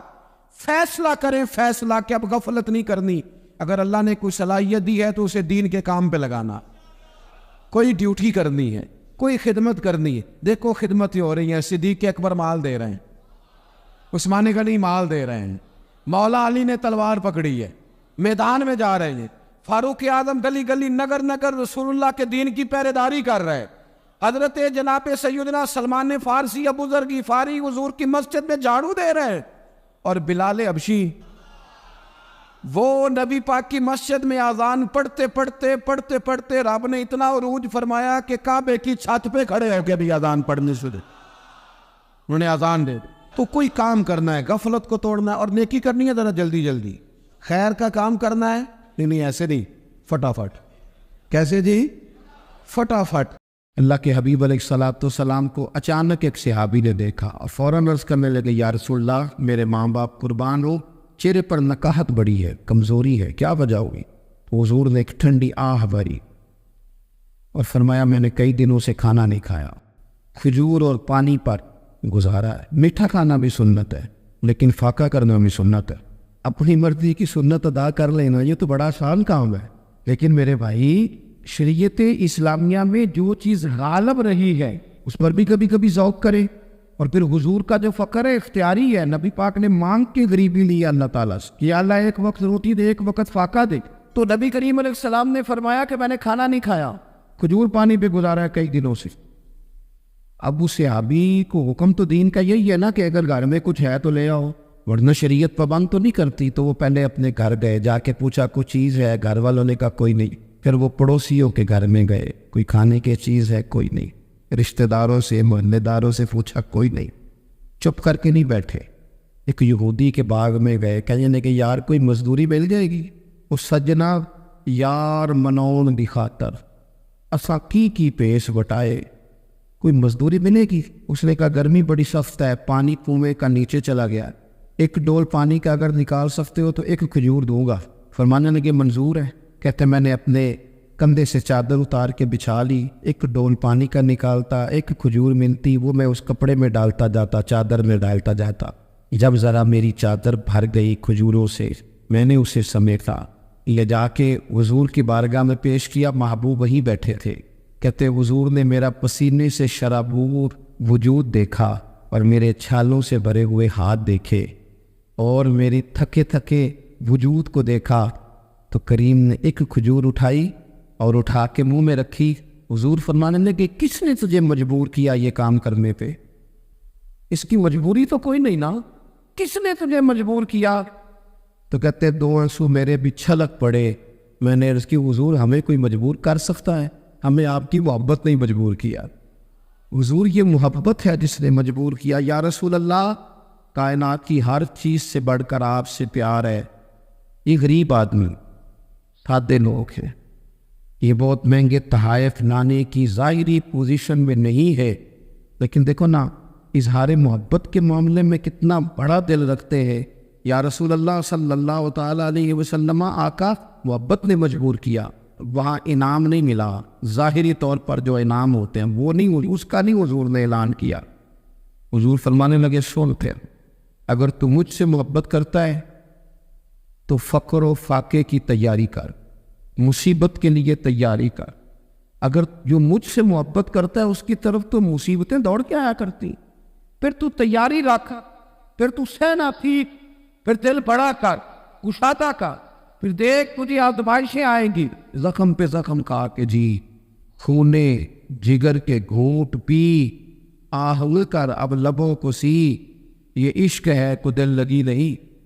یہ کوئی ایسے تھوڑی ہے کہ تیری دل لگی تھی اور تو دو باتیں کر سن کے تو چلا گیا، یہ عشق ہے کوئی دل لگی نہیں۔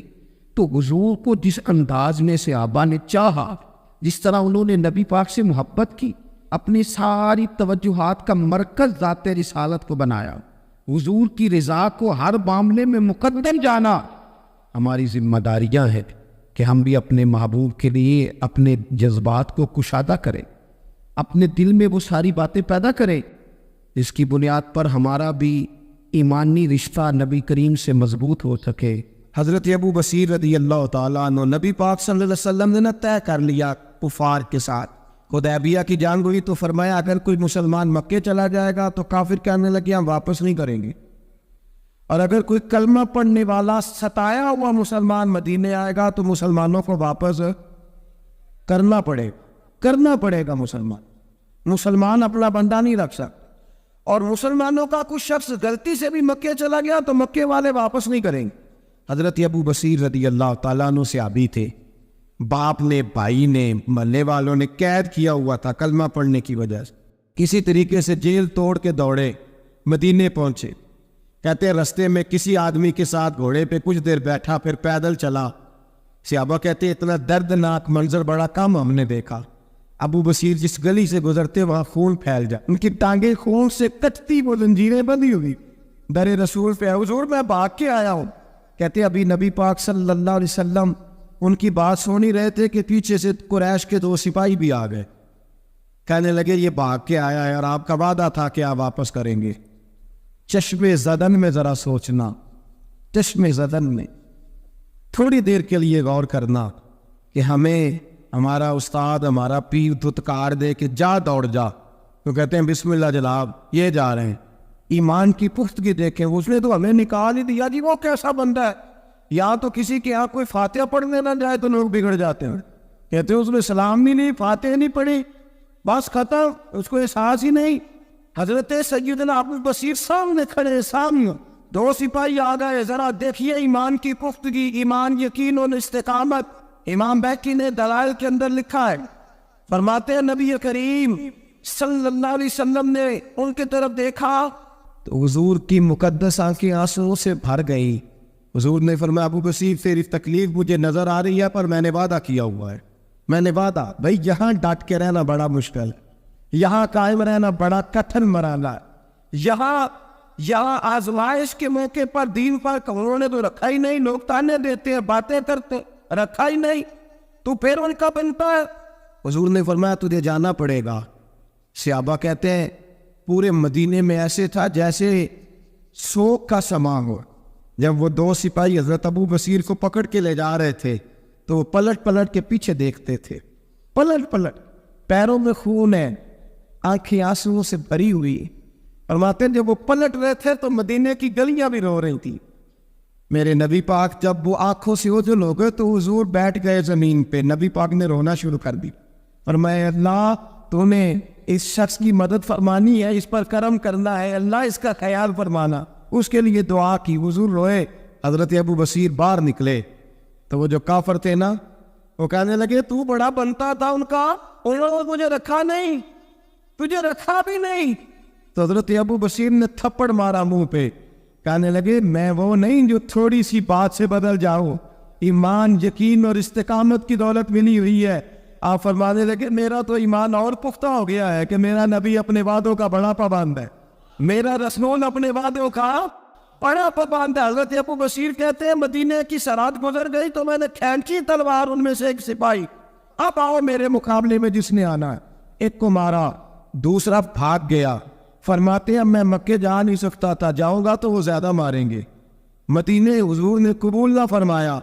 فرماتے ہیں ایک جنگل میں جا کے العیس نام کی ایک بستی تھی، وہاں ڈیرا لگا لیا، دریا کے کنارے، پانی پی لیتا، پتے کھا لیتا، تن تندور ڈالدا بالن تے اسی آواں نال تپایا، کپ کپ مکیاں پیڑے کیتے تے اتوں صبر پلے تھلایا، تن دی ہانڈی تے من دا سالن اتے لون صبر دا پایا، غلام فریدا وے میں ساری تیری، غلام فریدا وے میں ساری تیری، تینوں اجے یقین نہیں آیا۔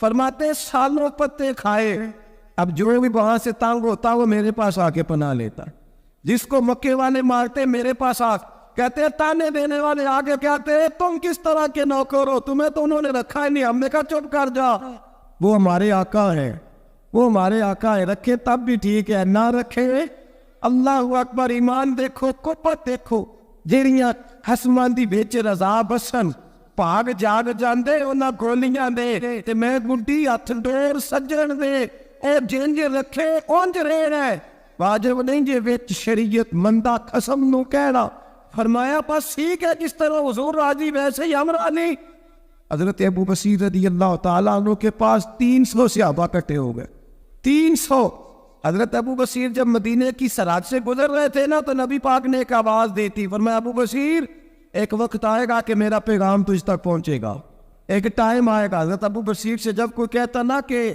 زندہ کس بات پہ ہو تو فرمانے لگے مصطفیٰ کے فرمان پہ بڑا یقین ہے بلاوا آئے گا مجھے بلاوا مجھے یقین ہے کہ مجھے بلاوا بڑی امید ہے سرکار قدموں میں بلائیں گے اور کرم کی جب نظر ہوگی مدینے مجھے یقین ہے کہ مجھے بلاوا حضرت ابو بصیر رضی اللہ تعالیٰ عنہ فرماتے ہیں کہ وقت گزرتا گیا 300 لوگ اکٹھے ہو گئے جب کوئی مسلمانوں کا قافلہ مکے کے پاس سے گزرتا تو مکے والے لوٹ لیتے تھے حضور نے بھی اجازت دی مدینے والوں کو اگر ان کا قافلہ کوئی آئے تو انہیں بھی حملے کی اجازت ہے کفر کا مال مال غنیمت ہے حضرت ابو بصیر کہتے ہیں جب بھی ہمارے قریب سے وہ رستہ تھا شام کی طرف جانے کا جب بھی کافر گزرتے ہم ان کے قافلے پکڑ لیتے لوٹتے ہم بھی ان کو اس طرح کی سزا دیتے جو مسلمانوں کو دیتے تھے فرماتے ان کا جینا محال ہو گیا ہاتھ باندھ کے نبی پاک کی بارگاہ میں گئے کہنے لگے یہ شرک ختم فرما دیں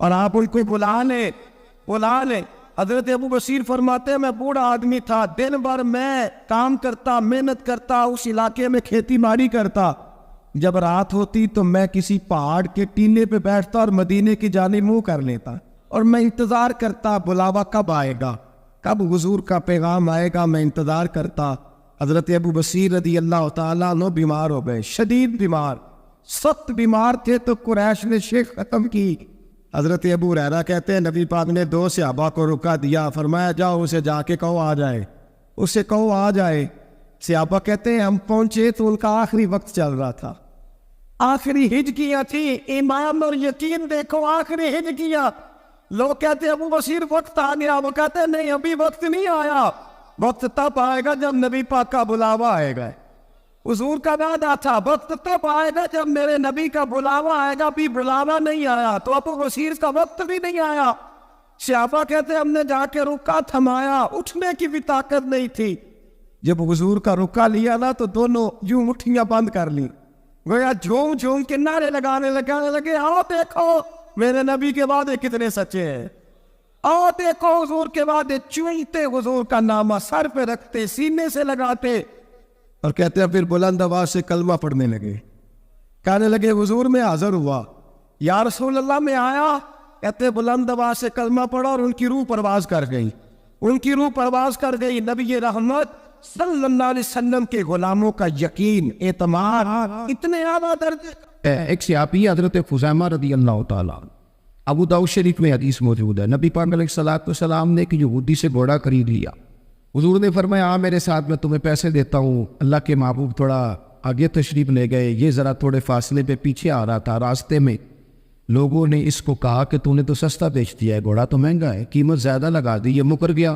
محبوب کریم علیہ السلام نے پیسے تمہارے پیسے لو گھوڑا دو کہنے لگا کون سا گھوڑا میں نے تو بیچا ہی نہیں اب جب سوتا ہوا تھا گھوڑے کا تو حضور تھے یا وہ یہودی تھا تیسرا شخص ہی کوئی نہیں تھا کون سا گھوڑا کیسا گھوڑا اپنا حق چھوڑ دینا یہ بھی بعض اوقات بزدلی ہوتا ہے نبی کریم علیہ السلام نے فرمایا بھائی تو کیسے مکر سکتا ہے جب تیرا میرا سودا طے ہوا ہے جب ایک مخصوص رقم پر تو نے اسے بیچ دیا ہے تو مکر کیسے سکتا ہے تو پیسے لے اور گھوڑا دے اب جب تھوڑی سی بات تکرار میں آئی تو کچھ لوگ وہاں جمع ہو گئے مسلمان یہودی اور بھی کئی لوگ وہ یہودی کہنے لگا جی آپ اس طرح کرے ایک گواہ دے دیں میں زیادہ نہیں مانگتا ایک دے دے ایک بندہ کہہ دے کہ یہ گھوڑا میں نے بیچا ہے اور آپ نے خریدا ہے تو میں آپ کے حوالے کر دوں گا وہاں بندہ کوئی دوسرا موجود ہی نہیں تھا تو گواہ کسے پیش کیا جائے حضرت خزیمہ رضی اللہ تعالیٰ عنہ نبی کریم کے صحابی ہے فوراً بولے وہ بھی لوگوں کی باتیں سن کے وہاں آئے تھے فوراً بولے کہنے لگے یا رسول اللہ میں دیتا ہوں گواہی دوڑ کے آگے آئے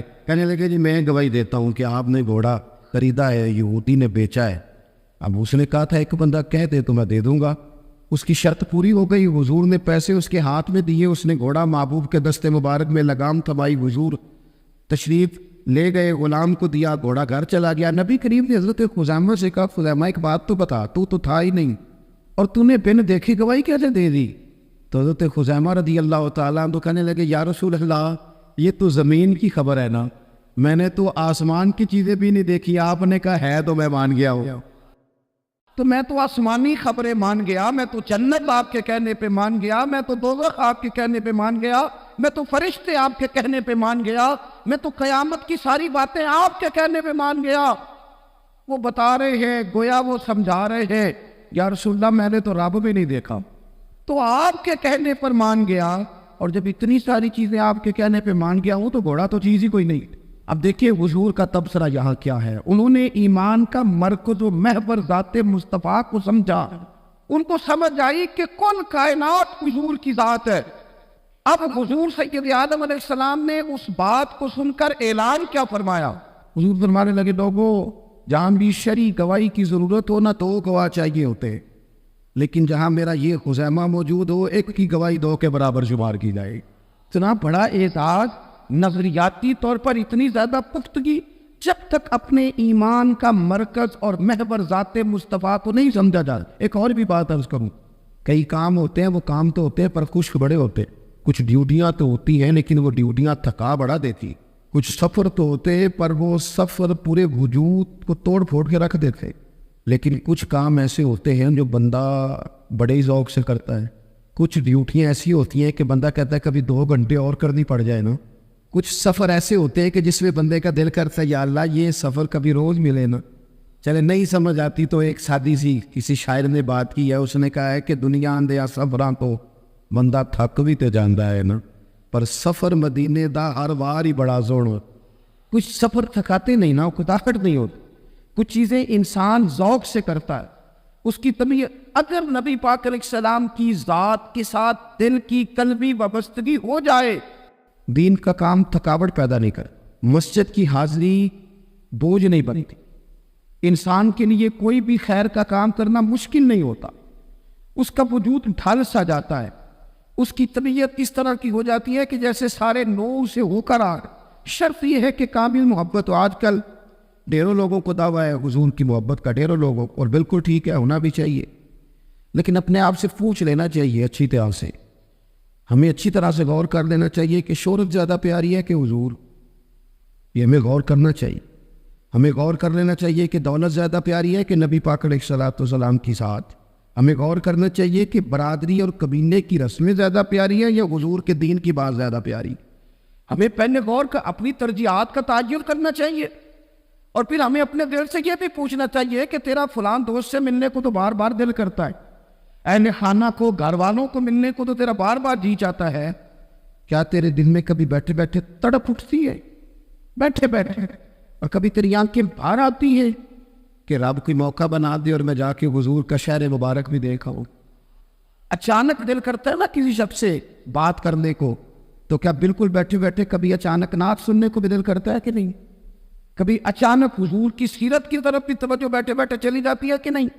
دیکھیں کوئی بندہ بھی انکار نہیں کرے گا جب کسی سے کہا جائے گا کہ مجھے حضور علیہ السلام سے بڑی محبت ہے، لیکن آپ کو کس سے محبت ہے، آپ کس سے پیار کرتے ہیں، یہ صرف آپ کو ہی پتا ہوتا ہے۔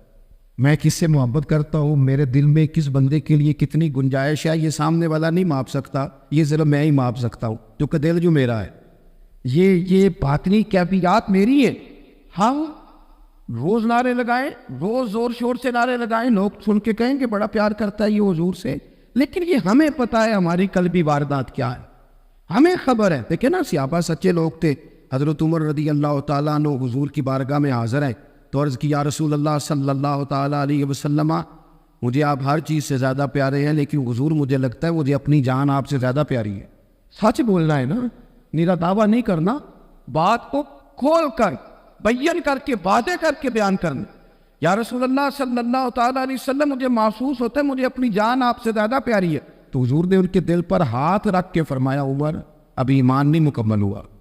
تو حضور کے دست پاک کا فیض آیا کہ حضرت عمر اسی وقت بول پڑے، عرض کرنے لگے حضور آپ حکم کریں، میں جان بھی قربان کرنے کو تیار۔ اپنے آپ سے بات کرے، اپنے اوپر تھوڑی توجہ دے، دوسروں کو تبلیغ کرتے، دوسروں کو واعظ کرتے، دوسروں کو نصیحت کرتے، دوسروں کو سمجھاتے، تو بڑا وقت گزر گیا۔ اب تھوڑا سا نا اعلیٰ حضرت رحمۃ اللہ علیہ سے لوگوں نے کہا واعظ کہے، تو فرمانے لگے ابھی تو میں اپنے نفس کو نہیں واعظ کہہ سکا، اپنے آپ سے میں ابھی گفتگو نہیں کر سکا، تقریر نہیں کر سکا، تو لوگوں کو کیا واعظ کروں۔ ہم تھوڑا سا نا اپنے اوپر توجہ دیں، حضور کی محبت کا جو ذوق صحابہ کے ہاں ہے۔ آج بڑے سارے لوگ نہیں ہیں جو بچ بچ کے بات کرتے ہیں، بچ بچ کے۔ میں تو اپنے زمانے میں دیکھتا ہوں کہ سیاسی لیڈروں کے نعرے لگاتے وقت لوگوں کو کوئی کسی قسم کی آر محسوس نہیں ہوتی۔ وہ گاڑی جو کبھی کسی غریب کے ہاسپٹل جانے کے کام نہیں آئی، سیاسی لیڈر کا جلسہ ہو تو وہ بھی گاڑی اندر سے نکل آتی ہے، اور اس پر 10 بندے چڑھ جائیں تو ٹوٹنے کا بھی کوئی خطرہ محسوس نہیں ہوتا۔ لیکن وہ لوگ جو اتنا تگڑا کر کے اپنے لیڈر کا نعرہ لگا رہے تھے، انہیں چاہیے تو نا کہ اس سے کئی 100 گنا پڑھ کے ان کی زبانوں پہ حضور کے تذکرے جاری ہوتے، اور ان کی زبانیں پوری طرح تر ہوتی درود و سلام سے۔ لیکن آپ دیکھ لیں ہم اپنی اپنی فیلڈ میں اپنے اپنے معاملات میں کتنے زیادہ مضبوط ہیں اور کتنے زیادہ آگے ہیں، لیکن ذات رسالت محاب کے معاملے میں ہمیں وہ جوش، وہ محبت جس کا ہم اظہار کرتے ہیں، ہمیں اسے کیفیات میں لانا چاہیے۔ اور کچھ لوگ ایسے بھی ہیں جو اس معاملے میں بھی بڑے سنجیدہ ہو کے رہنا پسند کرتے ہیں۔ وہ کہتے ہیں نہیں جی نہیں، اب میں جلوس میں جاؤں۔ اور میں حیران ہوتا ہوں، جو قوم روز کوئی نہ کوئی جلوس نکالتی ہے، وہ نبی پاک کا جلوس آتا ہے تو وہ شرعی دلائل پوچھنے شروع کر دیتی ہے، ابھی اس پر کوئی دلیل ہے؟ تو میں نے کہا یہ جو روز نکلتے ہیں ان پر دلیلیں ہیں؟ کبھی کسی نے سوال نہیں کیا، کبھی کسی شخص نے کوئی بات نہیں کی، اور یہاں لوگ دلائل کی دنیا میں اتر آتے۔ برفتگی، شوق، حضور کی جو مرکزی حیثیت ہے دین میں، نبی پاک کے ساتھ قلبی رشتہ، مضبوط وارفتگی۔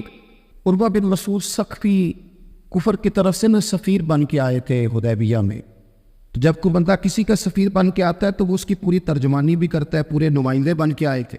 یہاں کچھ وقت انہوں نے حضور کے صحابہ کے ساتھ گزارا اور واپس گئے، تو جا کے کہنے لگے لوگوں میں سفیر آدمی ہوں، میں نے کافی ساری دنیا دیکھی ہے۔ سفیر جو ہوتے ہیں نا مختلف ممالک میں تعینات، وہ مختلف تہذیبوں کو دیکھتے، مختلف حکومتوں کو دیکھتے ہیں، مختلف نظریات کا مطالعہ کرتے۔ کہنے لگے میں مختلف قسم کے لوگوں کو دیکھ کے آیا ہوں، کیسر و کسرا کے بڑے بڑے دربار میں نے دیکھے، اور عرب کے اندر کچھ ایسے لوگ بھی تھے اس دنیا میں کہ جو اپنے آپ کو سجدہ کرواتے۔ معظم کہا میں نے بڑے بڑے دربار دیکھے ہیں، لیکن میں عجیب رنگ دیکھ کے آیا ہوں رسول پاک کے غلاموں کا حضور کے ساتھ۔ یعنی حضور سجدہ کرنے سے منع کرتے ہیں، لباس سادہ پہنتے ہیں، کوئی بڑا تخت نہیں لگاتے، کوئی بڑا نبی پاک محل نہیں بناتے، حضور زمین پر تشریف فرما ہے وہی وضو کرتے، اور کسی کو حضور رغبت بھی نہیں دیتے یہ کام کرنے کی۔ لیکن باوجود اس کے جو وہاں کیفیت عروہ بن مسعود نے دیکھی وہ صحیح بخاری میں موجود ہے۔ کہنے لگے میں عجیب نظارہ دیکھ کے آیا ہوں کہ حضور بلغم شریف اپنے ناک سے نکالتے ہیں۔ بلغم ماں بڑا پیار کرتی ہے نا بچے سے، تو اس کی ناک سے یا گلے سے کبھی بلغم نکل آئے تو اماں نا ایسے ایسے ادھر منہ کر کے پھینکتی ہے، ایسے کر کے پھینکتی ہے، کبھی نکالنی بھی پڑ جائے۔ صحیح کہہ رہا ہوں میں؟ لیکن یہ دیکھیں، اور یہ ان لوگوں کی بات ہے جو عام لوگ نہیں، یہ عروہ جمیع صحابہ کی بات کر رہے ہیں۔ اور یہ بندے کون ہیں؟ حضرت ابو بکر صدیق جیسے سمجھدار لوگ، حضرت عمر جیسے لاکھوں مربع میل کی حکومتیں چلانے والے لوگ، حضرت عثمان غنی کی طرح کے لوگ جو جس کاروبار میں بھی ہاتھ ڈالتے ہیں 4 چاند لگا دیتے، حضرت مولا علی شیر خدا جیسے علم و حکمت اور دانائی والے لوگ، یہ کیا کرتے ہیں؟ عروہ کہنے لگے کہ نبی پاک کے ناک مبارک سے بلغم نکلتی ہے تو اپنے چہروں پہ مان لیتے ہیں یار، اور یہ صحیح بخاری میں موجود ہے، وہ اپنے جسموں پہ ملتے ہیں۔ اور کہنے لگے جب وہ وضو کرتے ہیں نا حضور، تو وہ جو وضو کا بچا ہوا پانی ہے اس کے لیے ان کے جذبات اس طرح کے ہیں کہ لگتا ہے وہ لڑ پڑیں گے آپس میں، وہ لڑیں گے کہ یہ قطرہ مجھے چاہیے، یہ حضور کے مقدس جسم سے لگا ہوا ہے۔ اور میرے امام کو تو پھر بات کیا نہیں آتی ہے نا، اعلیٰ حضرت فرماتے جو حضور کے قدموں سے لگ کے دھون بن جائے نا وہ تو آب حیات ہوتا ہے، وہ پی لینے والے تو مرتے ہی نہیں، وہ لوگ تو باطنی طور پر ہمیشہ زندہ رہتے ہیں۔ کہتے ہیں جس کے قدموں کا دھون ہے آب حیات ہے، وہ جانے مسیحا ہمارا نبی، اور جس کی 2 بوند ہے کوثر و سلسبیل ہے، وہ رحمت کا دریا۔ عروہ کہنے لگا وہ تو لڑ پڑیں گے۔ اور تیسرا عروہ کہنے لگا میں نے عجیب منظر وہاں دیکھا ہے کہ حضور کوئی حکم کرتے ہیں تو ہر بندہ پہل کرتا ہے، جلدی کرتا ہے حکم ماننے، تیزی دکھاتا ہے۔ اور تیسرا میں نے یہ دیکھا ہے جب حضور گفتگو کرتے ہیں تو ان پر اس طرح کا روب طاری ہوتا ہے کہ وہ تو نظر بھر کے حضور کا چہرہ بھی نہیں دیکھ. کہنے لگا یہ کیفیات میں ان لوگوں کی دیکھ کے آیا ہوں جو اپنے حبیب سے اتنی محبت کرتے ہیں. وہ کبھی بھی حضور کے دین کا جھنڈا نیچے نہیں آنے دیں.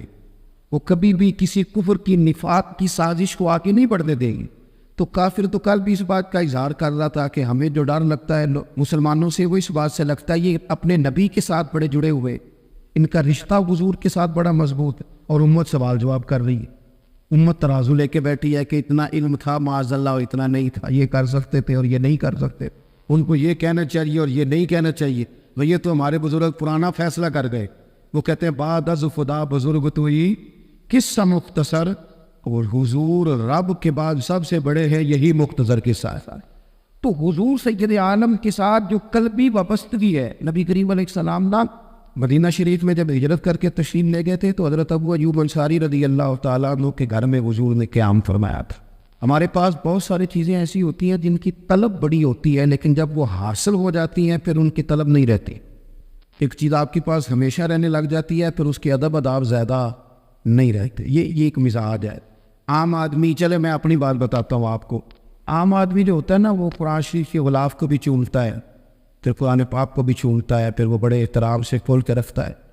لیکن ہمارے مدارس میں جو حافظ ہوتے ہیں وہ نہیں زیادہ چومتے, ان کے پاس رہتا ہے نا ہر وقت, وہ لا کے رکھتے, ادب کرتے ہیں, کوئی بے ادبی نہیں کرتے, اللہ معاف کرے. لیکن جس طرح سے عام آدمی اس کو بار بار چومتا ہے یا ذوق کا اظہار کرتا ہے, دیکھیں حافظ بیچ بیچ میں سے ناراض ہونے لگ گیا مجھ سے. آپ ناراض نہ ہو لیکن چلو بات کر تو لینے دو نا, جو ٹھیک ہے وہ کر تو لینے دو. یہ ہوتا ہے بعض اوقات, جو چیز بالکل قریب آ جاتی ہے نا, یعنی ایک چیز آپ کا مقصود ہے اور اگر وہ مقصود مل گیا تو وہ جو درویش نے کہا تھا نا کہ یہی بہتر ہے کہ پردوں میں وہ پردہ پوش رہے, اس کی بھی بڑی حکمتیں ہوتی ہیں. اس لیے کہ جو تڑپ, ملنے کی تڑپ کی جو لذت ہے وہ کئی دفعہ وصال کی لذت نہیں ہوتی. تو یہی بہتر ہے کہ پردوں میں وہ پردہ پوش رہے, اور وہ اگر پردے ہٹا دے تو پھر کسے ہوش رہے. جب آپ کو وہ چیز میسر آ جاتی ہے تو پھر اس کی قدر. اسی لیے حضرت عمر فاروق رضی اللہ تعالیٰ عنہ کا یہ طریقہ تھا کہ جب لوگ حج کر لیتے تھے نا تو فرماتے تھے حج ہو گیا, اب اپنے اپنے گھر جاؤ, زیادہ دیر نہ رہو حرم شریف کے, زیادہ دیر رہو گے تو قدر نہیں کرو, اب جاؤ. بڑی دلچسپ ہوتی ہے بے ترتیب ملاقاتیں. کبھی کبھی ملنے میں ذوق زیادہ ہوتا ہے, لطف زیادہ ہوتا ہے, طمانینت زیادہ ہوتی. حضرت ابو ایوب انصاری کہتے ہیں مجھے مقصود مل گیا, کرم ہو گیا, میں منتظر تھی, میری روح میری نظر کے حضور میرے گھر تشریف لائیں, حضور آ گئے, کرم ہو گیا, رحمت ہو گئی. اب ایسا نہیں ہے کہ ان لوگوں کو مقصود مل گیا ہے تو بس بات ختم ہو گئی. اب وہ سمجھ گئے کہ میرے تو گھر آ گئے تو میرے لیے تو ساری بات ہی کھل گئی ہے. ان کی ادبی معرفت کا یہ عالم تھا اور نبی پاک کے ساتھ ان کی وابستگی کا یہ حال تھا کہ کہتے ہیں میں نے نا میرے گھر کے 2 منزلیں تھی, میں نے نچلی والی منزل حضور کے لیے چھوڑ دی تاکہ نبی کریم صلی اللہ تعالیٰ علیہ وسلم کی زیارت کے لیے لوگوں نے آنے جانا ہے تو لوگوں کے لیے آسانی رہے. فرماتے ہیں نیچے حضور آرام فرمائے ہیں اور میں اوپر والی منزل پہ تھا, جا کے چارپائی پہ لیٹ گیا. یہ مسلم شریف میں آپ کو ملے گا, اس کی اصل ملے گی آپ کو. فرماتے ہیں میں آرام سے جا کے چھت پہ لیٹ گیا, رات کا تھوڑا سا پہر گزرا تو میرے دل میں خیال آیا وہ یوں تو اوپر ہے اور حضور نیچے, اے پائے نظر ہوش میں آ, یہ کنویں نبی ہے, آنکھوں سے بچڑنا یہاں بے ادبی ہے. اور امام فرماتے ہیں حرم کی زمین اور قدم رکھ کے چلنا, ارے سر کا موقع ہے وہ جانے والے. کہا حضور نیچے. فرماتے ہیں ساری رات میں ایک دیوار کے ساتھ پیچھے ہو کے بیٹھا رہا, ساری رات یہ سوچتا تھا کہیں میں وہاں نہ چل دو جاؤں, حضور آرام فرماؤ, میرے قدم نہ آ جائے. میں تڑپتا رہا, مقصود پاس آ گیا ہے, وہ چیز حاصل ہو گئی ہے, لیکن اس کی تڑپ میں اضافہ ہوا ہے, احترام بڑا ہے. یعنی آپ سوچ رہے ہیں کہ میں ان کا ادب کیسے کروں, ان سے محبت کیسے کروں, کس اعزاز سے انہیں بٹھاؤں. فرماتے ہیں کہ تڑپ کے میں صبح حاضر بارگاہ ہوا. میں نے کہا یا رسول اللہ کریم کرم ہو جائے, میری تو بساط ہی نہیں, میں چھت پہ کیسے گزارا کروں گا. تو حضور فرمانے لگے میرے پاس تو لوگوں نے آنے جانا ہے, میں تو نیچے ذرا آسانی محسوس کرتا ہوں, یہی ٹھیک. یا رسول اللہ آپ کی بات ٹھیک ہے, پر کریم اگر کرم ہو جائے نا تو مہربانی ہوگی. اللہ کے رسول نے جب نظر مبارک اٹھا کے حضرت ابو ایوب انصاری کا چہرہ دیکھا نا, خیال آیا مسلمان ایک کو بد پہچان جاتے ہیں اور محمد تو آدمی کے دل کی باتیں جان جاتے صلی اللہ تعالی علیہ وسلم. حضور نے جب نظر فرمائی اور ان کی آنکھوں میں چمکتے ہوئے آنسو دیکھے تو حضور فرمانے لگے میں سمجھ گیا ہوں تو نہ اوپر رہ پائے گا نہ سو پائے گا، تو بچے لے کے نیچے آ جا، میں ہی اوپر چلا جاتا ہوں۔ صحابہ کی وہ جو خاص قلبی کیفیات ہے رسول پاک کے ساتھ، میرے سنگیوں دیکھو میلاد شریف کا جو جھنڈا ہے وہ بھی میلاد شریف کا ہی ہے، وہ میلاد کا جھنڈا، ایسا نہ ہو کہ میلاد کا جھنڈا کسی گلی میں پڑا ہوا نظر آئے، میلاد پہ چھپنے والا اشتہار پوسٹر کسی جگہ گھرا ہوا نظر آئے۔ یہ جو لنگر شریف ہے نا، تبرک کے چاول، یہ حضور کے میلاد سے وابستہ ہے، یہ گلیوں میں بکھرے ہوئے نظر نہ آئے، اس طرح کی کیفیات نہ ہو کہ محسوس ہو کہ جناب یہ تو احترام والے لوگ ہیں، یہ لوگ تو حضور کی محبت کی بات کرتے۔ محبوب کی نسبتوں کا احترام بھی محبت ہی کا ایک پہلو ہوتا ہے، خاص بارفتگی نبی پاک کی ذات کے ساتھ خاص۔ اور پھر ان لوگوں نے نا ان چیزوں کو بھی چھیڑا جن کی شریعت میں گنجائش تھی۔ شریعت کے دو حکم ہیں، ایک عزیمت ہے، ایک رخصت ہے۔ ایک یہ ہے کہ اگر حالات بڑے سخت ہیں، بڑے گڑبڑ ہیں، تو آپ تھوڑی دیر کے لیے سائڈ پہ ہو جائیں، رخصت ہے، اجازت ہے۔ اور ایک یہ ہے کہ آپ ڈٹ جائیں نا حالات کے سامنے، پھر اللہ مددگار ہے۔ ایک یہ ہے کہ گنجائش ہے، اور ایک یہ ہے کہ دل نہیں میرا مانتا، میں گنجائش کا کیا کروں، میری طبیعت نہیں مانتی۔ چلے ایک بات اور کھول دیتے، ایک ہوتا ہے حکم، ایک ہوتی ہے رضا، ان دونوں میں فرق ہوتا ہے۔ وہ جی میں نے حضرت صاحب سے کہا جی مجھے اجازت ہے میں جاؤں، انہوں نے کہا جاؤ میں چھٹی لے کے آیا ہوں۔ بھائی آپ نے چھٹی مانگی تھی، حضرت نے دے دی، استاد جی نے دے دی، یہ تو حکم ہے، لیکن تمہیں بھانپنا چاہیے تھا نا ان کی مرضی کیا ہے، ان کی رضا کیا ہے۔ رضا تو اس طرح کی ہوتی ہے کہ مکتب عشق کا دستور نرالا دیکھا، اس کو چھٹی نہ ملی جس نے سبق یاد کیا۔ میرا ایک دیہاتی ماحول سے تعلق ہے، ہمارے سرکاری اسکولوں میں نا ایک مانیٹر بنا دیتے تھے، جو بچہ لائق ہوتا تھا نا وہ مانیٹر بن جاتا تھا، حالانکہ لائق ہوتا تھا، سیانا ہوتا تھا، لیکن مانیٹر بن کے نا اس کی ذمہ داری بڑھ جاتی تھی، پھر اس کو کنجیاں مل جاتی تھی، اسی نے سب سے پہلے آنا ہے، اس نے سب سے بعد میں جانا ہے، ہر چیز اس کے سپورٹ۔ پیار جو زیادہ کریں ان کی ذمہ داریاں بھی زیادہ ہوتی۔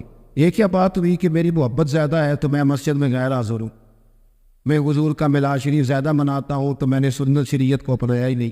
محبت مجھے حضور سے زیادہ ہے، لیکن حضور نے جو حقوق العباد ادا کرنے کا سبق پڑھایا ہے اس پر میری توجہ ہی نہیں۔ بھئی اگر آپ کا پیار زیادہ ہے تو پھر آپ کی ذمہ داری بھی زیادہ ہے، پھر آپ کو زیادہ حساس ہونا چاہیے۔ حضرت ام شریح کہتی ہیں میں عورتوں کو بلاتی، کہتی میری بات سنو، جب وہ قریب آتی تو میں نے نبی پاک کا دین بتاتی، سائڈ پہ کر کے کونے میں نہ تھوڑا او یار آپ ذرا اس کا لطف تو لیں، اس کا ذائقہ تو دیکھیں۔ حضرت ام شریح کہتی ہے میں گھر گھر جاتی بتاتی، کافروں کو پتہ چل گیا کہ یہ تبلیغ کرتی ہے، انہوں نے مجھے بلایا، کہنے لگے تیرے برادری اور قبیلے کا مسئلہ نہ ہوتا ہم تجھے قتل کر دیتے، اب ہم تجھے واپس بھیجتے ہیں۔ چند مردوں کو میرے ساتھ کیا، مجھے گھوڑے اور اونٹ کی ننگی پشت پر باندھ لیا۔ ننگی پشت پر لمبا سفر کرنا مشکل ہوتا ہے، پسینہ آئے بڑی تکلیف ہوتی ہے گھوڑے پر بیٹھ، اب وہ کوئی کجاوا نہیں، کوئی چیز نہیں، اسی طرح باندھ کے لے گئے۔ اور فرماتی ہیں کہ 3 دن اور 3 راتوں کا وہ سفر تھا، رستے میں وہ خود چھاؤں میں بیٹھتے اور مجھے باندھ کے دھوپ میں ڈال دیتے۔ 3 دن میں نے زمین پر چلنے والی کسی چیز کی آواز نہیں سنی، لیکن وہ جب نبی پاک کے دین کی بات پوچھتے تو میرا کلیجہ خوشی کے ساتھ ٹھنڈا ہو جاتا، آنکھیں کھل جاتی اور میں کہتی کیا بات ہے میرے نبی پاک کے دین کی۔ اس کیفیت میں بھی وہ تبلیغ کی لذت اپنی جگہ موجود۔ حضرت ام شریح رضی اللہ تعالیٰ عنہ فرماتی ہے ایک جگہ انہوں نے مجھے لٹا دیا باندھ کر، پیاس بڑی شدید تھی، پانی پینے کو دیتے نہیں تھے، روٹی کھانے، یہ ایک عورت کی بات کر رہا ہوں، یہ خاتون کی بات کر رہا ہوں۔ آج کل تو ہمارے بچے شام کو سالن ٹھیک نہ پکا ہو تو موبائل توڑ دیتے ہیں، یہ قوم نہیں میدانوں میں جا سکتی، جہاد نہیں کر سکتی۔ خاتون کہتی ہے کہ شدید پیاس تھی اور مجھے باندھ کے لٹایا ہوا تھا، مجھے جب تکلیف بڑھ گئی تو اچانک میں نے دیکھا پانی کا ایک ڈول برآمد ہوا ہے، میں نے اس سے تھوڑا سا پی لیا، پر طلب ابھی باقی تھی، وہ پھر آ گیا برتن، میں نے پھر پیا، طلب ابھی باقی تھی، پھر برتن آ گیا۔ امام ابو نعیم نے اس کو لکھا ہے حلیۃ الاولیاء میں، فرماتے ہیں تیسری دفعہ وہ پھر بھرا ہوا ڈھیر پورے کا پورا آ گیا، اب میں نے پیا بھی، اپنے کپڑوں پہ بھی چھڑکا۔ جب وہ سارے بیدار ہوئے تو مجھے آگے کہنے لگے کہ تو نے ہمارا پانی استعمال کیا ہے۔ فرماتی ہے پھر انہوں نے اپنے برتن دیکھے، مشکیزیں دیکھے تو بھرے ہوئے تھے، میرے قریب آ کے کہنے لگے یہ پانی کہاں سے آیا؟ تو میں نے کہا تم ابھی میرا عقیدہ نہیں سمجھے، وہ میرے رب نے مجھے دیا ہے، میرے رب نے مجھے دیا۔ فرماتی مجھے باندھ کے لے جا رہے تھے، پر جب میری بات سنی نا تو بول کے کہنے لگی ہمیں سمجھ آ گئی ہے تیرا دین ہمارے دین سے بہتر ہے, تیرا عقیدہ ہمارے عقیدے سے بہتر ہے. اور ایک روایت میں یوں بھی ہے کہ وہ باندھ کے لیے جا رہے تھے پر یہ کمال دیکھا تو کلمہ پڑھ کے مدینے والوں کے غلام بن گئے. صحابیات نے نا بڑا جم کے دین کا کام کیا, عقیدہ, پھر تبلیغ, پھر میدان جہاد. عورتیں جہاد میں جایا کرتی تھیں, وہ زخمیوں کو پانی پلاتی تھیں, مرہم پٹی کرتی تھی, پہلے اپنے جسم کے ساتھ بڑی بڑی پٹیاں لپیٹ کے لے جاتی, یا کسی زخمی کو ضرورت ہوتی وہ پٹیاں کرتی, اور اعصابی طور پر مضبوط رہ کے میدان کے اندر جہاد وہ بندہ کرتا ہے جو یقین کامل کی دولت جسے نصیب ہو, جسے پتہ ہو کہ یہ میں مروں گا تو میرا مرنا رائے گا نہیں, اللہ مجھے شہادت کا درجہ عطا فرمائے گا. لیکن اگر یہیں سے بندہ اپنے آپ کو مطمئن نہ کر سکے تو میدان میں جائے گا. یقین کامل ہو, اگر ہو یقین کامل پیدا تو پھر کٹ جاتی ہیں زنجیریں, پھر انسان آگے مضبوطی سے آگے بڑھتا ہے. نبی پاک صلی اللہ علیہ وسلم جب جہاد کے لیے تشریف لے جاتے نا تو عورتوں پر کسی نہ کسی شخص کو نمائندہ بنا کے چھوڑ کے جاتے تھے. ایک دفعہ مولا علی شیر خدا کو بھی چھوڑ کے گئے, حضرت عبداللہ ابن مکتوم رضی اللہ تعالیٰ عنہ کو بھی ایک دفعہ چھوڑ کے گئے. ایک موقع پر نا حضور نے عورتوں کو ایک جگہ پہ چھوڑا پیچھے, تو وہ قلعہ تھا حضرت حسان بن ثابت رضی اللہ تعالیٰ عنہ, بڑا مضبوط قلعہ تھا. اس قلعے کے اندر خواتین ساری محفوظ کر کے ان کو وہاں بٹھا دیا گیا, حضور جہاد کے لیے چلے گئے. اب وہاں قلعے میں عورتوں کو اس لیے رکھا گیا تھا کہ یہاں یہودی بھی ہے, تو ایسا نہ ہو کہ ہم باہر لڑے تو وہ اندر سے کوئی شرارت کر دیں, لہٰذا عورتیں محفوظ رہیں. حضرت حسان بن ثابت رضی اللہ تعالیٰ عنہ کی ڈیوٹی تھی تلوار لے کے حفاظت کرنے کی, تو ایک یہودی آ گیا, وہ اب ٹو کرنے لگا, تجسس کرنے لگا کہ یہاں عورتیں ہیں تو کوئی مرد بھی ہے کہ دائیں بائیں دیکھنے لگا. حضرت صفیہ رضی اللہ تعالیٰ عنہ نے توجہ کی, جناب حسان بن ثابت سے کہنے لے 1 منٹ لگا اس کی گردن مار دے, ایسا نہ ہو کہ یہ جا کے بتا دے, گردن اڑا دے. حضرت حسان بن ثابت ذرا تھوڑی کوشش کرنے لگے, ارادہ کرنے لگے, آگے بڑھنے لگے, تو ابھی وہ تیاری میں ہی تھے تو حضرت صفیہ رضی اللہ تعالیٰ عنہ خود نکلی پیچھے سے ہو کے, ذرا سا ایک ستون کے پیچھے چھپی, ہاتھ میں بڑا سا ڈنڈا پکڑا, وہ آپ کے قریب سے گزرنے لگا. تو یہ خاتون کی بات کر رہا ہوں, خاتون کی, کسی مرد کی ضرورت ہے عورت کو تنگ کر جائے؟ شرط یہ ہے کہ عورت کے اندر بھی تو غیرت ایمانی ہو نا, اس کے اندر بھی تو وہ قوت ہو نا, ایسا نہ ہو کہ وہ کمزور پڑ جائے. ہاتھ کے اندر ڈنڈا تھا, جب وہ یہودی پاس سے گزرنے لگا تو اللہ اکبر کہہ کے بی بی نے اتنے زور سے مارا ڈنڈا, حضور کی پپھو نے ایک ہی ڈنڈا کھایا اور وہ زمین پہ ڈھیر ہو گیا. حضرت صفیہ نکلی اور جناب حسان بن ثابت سے کہنے لگی مجھے آتی ہے شرم, چونکہ جب کسی کو مار دیا جائے تو اس کا مال مال غنیمت ہے نا کافر کا, اب اس کی زرہ اتارنی ہے, اس کی تلوار لینی ہے. فرمایا مجھے شرم آتی ہے, وہ مرد ہے, اس طرح کرو مار میں نے دیا, سامان تم اتار کے لے آؤ. یہ قوت تھی مسلمان عورتوں کے اندر, یہ شوق تھا, یہ جذبہ تھا. ہمارے یہاں نا اور روز روز کی کمزوریاں, عورتوں کا روز آنسو بہانا اور جہاں بھی سنانا دکھ ہی سنانا, اس نے انہیں کمزور کر دیا. آپ کے ذہن پہ چیزیں سوار ہو جاتی ہیں نا, تو یہ جو مرد زیادہ رہتے ہیں نا عورتوں کے ساتھ, زیادہ وقت گزارتے, زیادہ داستانیں سنتے, ان میں وہ ساری چیزیں پیدا ہو جاتی ہیں. آپ نے ناراض نہیں ہونا, میں دعوے سے کہتا ہوں کہ جو جوان اپنی اماں کے اور ابا کے شکوے کرنے لگ جاتا ہے نا, اس نے 1.5 گھنٹہ باتیں سنی ہے بی بی کی, ایسے مفت میں نہیں شکوے کر رہا, اس نے ہلکا ہلکا کہیں جی بھی کیا ہے. تو تب یہ ساری کہانیوں نے جنم لیا. آپ جس کی صحبت میں بیٹھیں گے اس کا کچھ نہ کچھ اثر ہے. بلکہ عارف رومی تو کہتے ہیں کہ شیر کے بچے کو بکریوں میں چھوڑ دو, بکری بن جائے گا. شیر کے بچے کو بکریوں میں چھوڑو, وہ بکری ہے, اس لیے کہ شیروں کی صحبت بندے کو شیر بناتی ہے. تو جب بیٹھنا ہی نہیں ہے, باتیں ہی سارا دن یہ والی سننی ہے, ہر وقت رہنا ہی اسی داستان میں, پھر کمزور باتیں, پھر اپنے ماضی کے دکھ, پھر پتہ نہیں کیا. آپ نے ناراض نہیں ہونا, میں بعض جوانوں کی باتیں سن کے میرا دل کرتا ہے کہ اسے کہوں یار تو کیا بات کر رہا ہے, اپنا قد دیکھ, تو اپنی عمر دیکھ, رب نے تجھے مرد بنایا ہے, تو کمال آدمی ہے, تو کھڑا ہو. اگر اس طرح امت مسلمہ کے نوجوان رہیں گے تو میدانوں میں کس سے نکلنا ہے؟ بات بات پہ رو جانا, بات بات پہ سہم جانا, حالات کے سہمے ہوئے لوگوں کو بتا دو, حالات بدل جاتے ہیں, ایک جیسے نہیں رہتے. آپ کی طبیعت میں دلیری اور وقار ہونا چاہیے. حضرت اسماء بنت ابی بکر صدیق, حضرت صدیق اکبر رضی اللہ تعالی عنہ کی وہ صاحبزادی ہیں جو حضرت عائشہ کی بڑی ہمشیرہ ہیں. رات کو غار ثور میں مرد جاتے ڈرتے، آج بھی ڈرتے، اور جناب اسماء نبی پاک کی روٹی لے کے جایا کرتی تھی۔ پھر اللہ نے ان کو بیٹا دیا، حضرت عبداللہ بن زبیر، یہ حضور کی پھپھی کے نواسے، حضرت زبیر بن عوام عشرہ مبشرہ صحابی ہیں ان کے بیٹے، اور یہ وہ خوش بخت جوان ہے جس کو گٹی نبی پاک نے اپنے لعاب دہن سے عطا فرمائی۔ یزیدی فوجوں کے خلاف امام حسین کے بعد جو آدمی باقاعدہ مرتب فوج کے ساتھ میدان میں آئے وہ حضرت عبداللہ ابن زبیر ہے۔ مرتب کر کے اپنا لشکر لے کے نکلے۔ حضرت اسماء بوڑھی ہو گئی تھی، 90 سال عمر تھی، نظر نہیں آتا تھا۔ حضرت عبداللہ ابن زبیر جب لڑے یزیدی فوجوں کے خلاف تو کچھ ساتھی شہید ہو گئے، کچھ کے قدم پیچھے ہٹ گئے۔ حضرت عبداللہ ابن زبیر ماں کے پاس آئے اور ماں سے آ کے کہتے ہیں اماں میرے کچھ ساتھی کمزور پڑ گئے، کچھ شہید ہو گئے، اور یہ بڑے سخت لوگوں کی فوج سے ہمارا مقابلہ ہے، تو اس وقت تیرے ساتھ کوئی خدمت گزار نہیں، میں تیرا اکیلا سہارا ہوں، ماں تو بتا میں کیا کروں، آگے جاؤں کہ واپس مڑوں؟ نابینا ہے حضرت اسماء، عمر ہے 90 سال، بیٹے کی پشت پہ ہاتھ رکھ کے کہتی ہیں پتر پہلے یہ بتا کہ تو حق پہ ہے کہ نہیں، تو حق پہ ہے کہ نہیں؟ ان ماں کی گود میں اسلام پلا کرتا تھا، حق پہ ہے کہ نہیں؟ تو حضرت عبداللہ ابن زبیر کہنے لگے اماں میں حق میں ہوں۔ تو حضرت اسماء کہنے لگے پتر پھر میدان میں جا، اور میرا پتر ایک میرے ساتھ وعدہ کر، کوئی بھی تیر پشت پہ نہ کھانا، سارے سینے پہ کھا کے آنا۔ حضرت عبداللہ ابن زبیر عرض کرنے لگے اماں یہ بڑے ظالم قسم کے دشمن ہیں، یہ آنکھیں نکال دیتے ہیں، ہونٹ کاٹ دیتے ہیں، جسم کے ٹکڑے ٹکڑے کرتے، تو سہ لے گی؟ کیا جواب ہے، کیا طاقت ہے، کیا ہمت ہے؟ حضرت اسماء فرمانے لگی پتر بکرے کو نہ صرف ذبح ہوتے وقت تکلیف ہوتی ہے، کھال اترتے وقت کوئی تکلیف نہیں ہوتی، جا میرا بیٹا میدان میں۔ حضرت عبداللہ ابن زبیر شہید کر دیے گئے، ان کی لاش مبارک مکہ مکرمہ کے چوک میں جنت المعلیٰ کے پاس لٹکا دی گئی۔ حجاج بن یوسف نے حضرت اسماء کو بلایا اور بلا کے کہنے لگا تجھے پتہ ہے تیرا بیٹا لٹکا ہوا ہے؟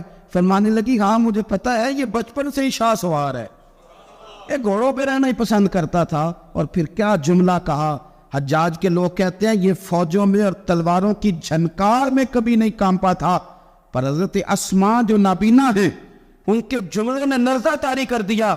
فرمانے لگی حجاج میرا پتر لٹک گیا ہے، کہیں تیرے آگے جھکا تو نہیں نا؟ لٹک ہی گیا ہے، جھکا تو نہیں میرا پتر؟ 14 دن تک لٹکے رہے، لاش مبارک لٹکی رہی، لیکن حضور کا لعاب دہن تھا نا، لوگ کہتے ہیں قریب سے گزرتے تھے تو دور دور تک خوشبوئیں پھیلی ہوئی، دور دور تک۔ ایک صحابیہ ہے نام ہے ام عمارہ، جنگ احد میں زخمیوں کو پانی پلاتی، اپنے 2 بیٹے اپنا شوہر لے کے احد میں آئیں، زخمیوں کو پانی پلاتی ہیں، مرہم پٹی کرتی ہیں۔ اچانک جنگ کا پاسہ پلٹ گیا، وہ درے پہ جو لوگ حضور نے مقرر کیے تھے وہ غلط فہمی کی وجہ سے درہ چھوڑ گئے، حالات اور ہو گئے، عجیب سا ماحول ہو گیا۔ پھر یہ بھی افواہ پھیلا دی گئی کہ معاذ اللہ حضور شہید کر دیے گئے، لوگوں کے حوصلے بڑے اور رنگ اختیار کرنے لگے، حضور کے گرد تھوڑے سے لوگ رہ گئے۔ او میرے بھائیوں، او ملت کی بیٹیوں بہنوں، یہ ہے تمہارا انداز دین کی خدمت میں، یہ خواتین کا انداز ہوتا ہے۔ حضرت ام عمارہ پہلے زخمیوں کی مرہم پٹی کرتی تھی، اب سارا کچھ پھینک دیا، تلوار لی اور جا کے نا حضور کے گرد کھڑی ہو گئی، کہنے لگی آئے نا کون آتا ہے میرے کریم کے پاس، آ کے دکھائے نا کوئی، اسا کیتی جان حوالے رب دے، ایسا عشق کمایا ہے اسی مرن تو اگے ہی مر گئے بابو، اسا تا مطلب نو پایا ہے، آ کے کھڑی ہو گئی۔ حضور فرماتے ہیں میں دائیں دیکھتا تھا تو ام عمارہ ہوتی تھی، میں بائیں دیکھتا تھا تو ام عمارہ ہوتی تھی، آگے دیکھتا تھا تو ام عمارہ، پیچھے ام عمارہ۔ حضور فرمانے لگے تو بہت سارے لوگوں سے سبقت لے گئی ہے، تو بڑے سارے لوگوں سے آگے نکل گئی ہے، ان کو زخم لگ رہے ہیں، تیر آ رہے ہیں، پر خاتون ہو کے ڈٹی ہوئی ہے، رسول اللہ صلی اللہ علیہ وسلم کے سامنے کھڑی، حضور پر آنے والے تیر اپنے وجود پہ لیتی ہیں۔ او میرے عزیز، رسول پاک علیہ السلام نے فرمایا تجھے رب نے بڑا حوصلہ دیا ہے، اتنا گہرا زخم بازو میں آیا کہ غار بن گئی، غار۔ اللہ کی پیارے محبوب نے نظر کرم فرمائی، حضور نے فرمایا کچھ مانگ لے، کہنے لگی سونیا اگر میری خدمت قبول ہے تو دعا کر دیں اللہ قیامت کے دن بھی آپ سے دور نہ کرے، رب دور نہ کرے۔ حضور نے دعا کر دی، اے اللہ اس کو اور اس کے خاندان کو قیامت میں بھی میری رفاقت دینا، حضور کی دعا سنی تو باہر نکلی، فرمانے لگی لوگوں لو پھر میں نے اپنا مقصد پا لیا ہے، میں کامیاب ہو گئی ہوں، اب دنیا کی کوئی مصیبت بھی میرے اوپر آئے تو مجھے کوئی پرواہ نہیں، اس لیے کہ مدینے والی نے یہاں بھی کرم فرما دیا ہے، وہاں بھی کرم فرما دیا ہے۔ یہ طاقتیں تھیں ان خواتین کیا۔ ایک تابعی بزرگ تھے حضرت ابو عبد الرحمن فروغ، صاحب تاریخ بغداد نے لکھا ہے وہ جہاد پہ چلے گئے، 30,000 دینار اپنی بیوی کو جاتے دفعہ دے گئے، کہنے لگے لو پاس رکھ لو، اور بیٹا بھی ماں کی گود میں ہی تھا، کچھ نے لکھا پیدا ہو چکے تھے، کچھ کا کہنا ہے کہ ان کے جانے کے 1-2 ماہ بعد بیٹے کی ولادت ہوئی، اور بیٹے کا نام کیا ہے؟ ربیہ بن ابو عبد الرحمن، اور یہ بیٹے وہ ہیں جو حضرت امام مالک جیسے لوگوں کے استاد ہیں، حضرت حسن بصری جیسے لوگوں نے ان سے پڑھا، خود جہاد پہ چلے گئے۔ آج تو فوجیوں کی نوکری ہے نا جی، ان کا یہ نظام ہے کہ وہ جاتے انہیں تنخواہ ملتی ہے، چھٹی پہ آتے ہیں، اس زمانے میں یہ تھا کہ مال غنیمت سے حصہ ملتا تھا، اور فتوحات کا یہ طریقہ تھا کہ یہ علاقہ فتح ہوا تو آگے چلے گئے، وہ فتح ہوا تو آگے چلے گئے، وہ فتح ہوا تو آگے چلے گئے، کسی نے لوٹنا ہے تو پابندی نہیں تھی، لوٹ سکتا ہے۔ کچھ لوگ جہاد میں رہتے تھے۔ حضرت ابو عبد الرحمن فروغ 27 سال جہاد میں رہے، 27 سال۔ یہاں تو خاوند باہر ہو تو بہت ساری عورتیں کہہ دیتی ہیں کہ تیرے ابے نے تو صرف پیسے کمائے، مصیبتیں تو ساری میں نے دیکھی، معاذ اللہ، بعض جگہ، سب نہیں لیکن بعض جگہ کہہ دیتی ہیں کہ وقت تے سارے میں کیتے۔ 27 سال شوہر چلا گیا، واپس ہی نہیں آیا، 30,000 دینار دے کے چلے گئے۔ 27 سال کے بعد خیال آیا گھر کا، اب بیٹا محدث بن گیا، عالم بن گیا، اور کمال یہ کہ رہتے کہاں تھے؟ حضور کے مدینے میں، مدینہ النبی میں، مدینہ منورہ میں صلی اللہ تعالی علیہ وسلم۔ اور ان کے صاحبزادے حضرت ربیہ یہ مسجد نبی میں، حضور کی مسجد میں بیٹھ کے نبی پاک کی حدیث پڑھایا کرتے۔ آئے گھر، دروازے پہ دستک دی، صاحبزادے نے دروازہ کھولا، نہ باپ بیٹے کو پہچانتا ہے نہ بیٹا باپ کو۔ جناب ابو عبد الرحمن اندر داخل ہونے لگے تو صاحبزادے نے کہا بوڑھے میاں میرے گھر میں بغیر اجازت کے کیوں داخل ہو رہے ہیں؟ تو وہ کہنے لگے تو بتا، تو نے میرے گھر پہ قبضہ کیوں کر رکھا ہے؟ اب جب بات زیادہ بڑھ گئی تو دونوں جانب سے لوگ جمع ہو گئے، شور اٹھا تو اندر سے والدہ نے سنا، پردہ سرکا کے دیکھا کہ میرے شوہر آ گئے 27 سال کے بعد، 27 سال کے بعد۔ آپ اپنے صاحبزادے سے کہنے لگے بیٹا ان کو اندر آنے جو تمہارے والد ہیں۔ بڑا روئے باپ بیٹا، بڑا روئے۔ ماں اور بیٹے کی محبت کا بھی اندازہ نہیں، پر قرآن پاک پڑھے نا تو 2 مثالیں باپ اور بیٹے کے پیار کی بھی ملتی ہیں۔ ایک حضرت یعقوب علیہ السلام کا جناب یوسف سے پیار، اور ایک حضرت ابراہیم کا حضرت اسماعیل سے پیار، اور جناب اسماعیل کی جناب ابراہیم کی فرما برداری کی مثال، اس کا بھی جواب کوئی نہیں۔ باپ اتنا رو رہے ہیں اور بیٹے کی یاد میں، اس کا بھی اندازہ کوئی نہیں کر سکتا۔ باپ بیٹا مل کے بڑا روئے۔ عصر کی نماز کا وقت ہو گیا، حضرت ربیہ جو محدث ہیں وہ وضو کر کے مسجد شریف چلے گئے۔ یہ ابھی چونکہ سفر سے آئے تھے، انہوں نے کھانا وانا کھایا، تھوڑی دیر بیت گئی تو یہ نہیں پوچھا پیچھے حال کیا رہا، پوچھتے اپنی بیوی سے میرے 30,000 دینار کہاں ہیں؟ تو اہلیہ کہنے لگی مسجد جائیں نا، حضور کی مسجد میں عصر پڑھ کے آئیں، پھر میں بتاتی ہوں پیسے کہاں ہیں۔ حضرت ربیہ نے امامہ باندھا، جبہ پہنا، حضور کی مسجد میں بیٹھے اور حدیث پاک کا درس دے رہے ہیں۔ سامنے حضرت حسن بصری جیسے، امام مالک جیسے لوگ بیٹھے۔ حضرت ابو عبد الرحمن فروغ جو ان کے والد تھے، عصر کی نماز پڑھ کے نا تو پوچھتے ایک شخص سے یہ کون ہے نوجوان کالی داڑھی والا، عمر زیادہ نہیں پر کس طرح شوق سے حضور کا دین بیان کر رہا ہے، کون ہے؟ تو بتانے والے نے کہا کہ حضور ایک نا ابو عبد الرحمن نام کے بزرگ ہیں، وہ 27 سال سے جہاد میں گئے ہوئے، یہ ان کا بیٹا ہے۔ یہ سنا کہ میرا پتر اتنا بڑا عالم، چھم چھم آنسو بہے، داڑھی بھر گئی آنسو، حضور کی مسجد میں تشکر کے آنسو، خوب روئے، خوب روئے۔ اٹھے گھر گئے، اور جب آنسوؤں بھرا چہرہ لے کے گھر آئے تو اماں ساری بات ہی سمجھ گئی، کہنے لگی دیکھا ہے وہ بیٹے کو حدیث پڑھاتے، اب پتہ چلا میں نے آپ کے 30,000 دینار کہاں خرچ کیے، میں نے آپ کا پیسہ ضائع تو نہیں کیا۔ حضرت ابو عبد الرحمن فروغ فرمانے لگے رب تجھے صلہ دے اور میری طرف سے بھی دے، تو نے تو کمال کر دیا ہے، حدیث تیرا بیٹا پڑھا رہا تھا اور قد میرا اونچا ہوتا جا رہا تھا، سبق تیرا بیٹا دے رہا تھا اور یوں لگ رہا تھا کہ درجے میرے بلند ہو رہے ہیں۔ تو ماؤں نے کمال کیا، انقلاب کیا، بیٹیوں نے، بہنوں نے دین کے لیے ہمیشہ اپنا کردار پیش کیا ہے.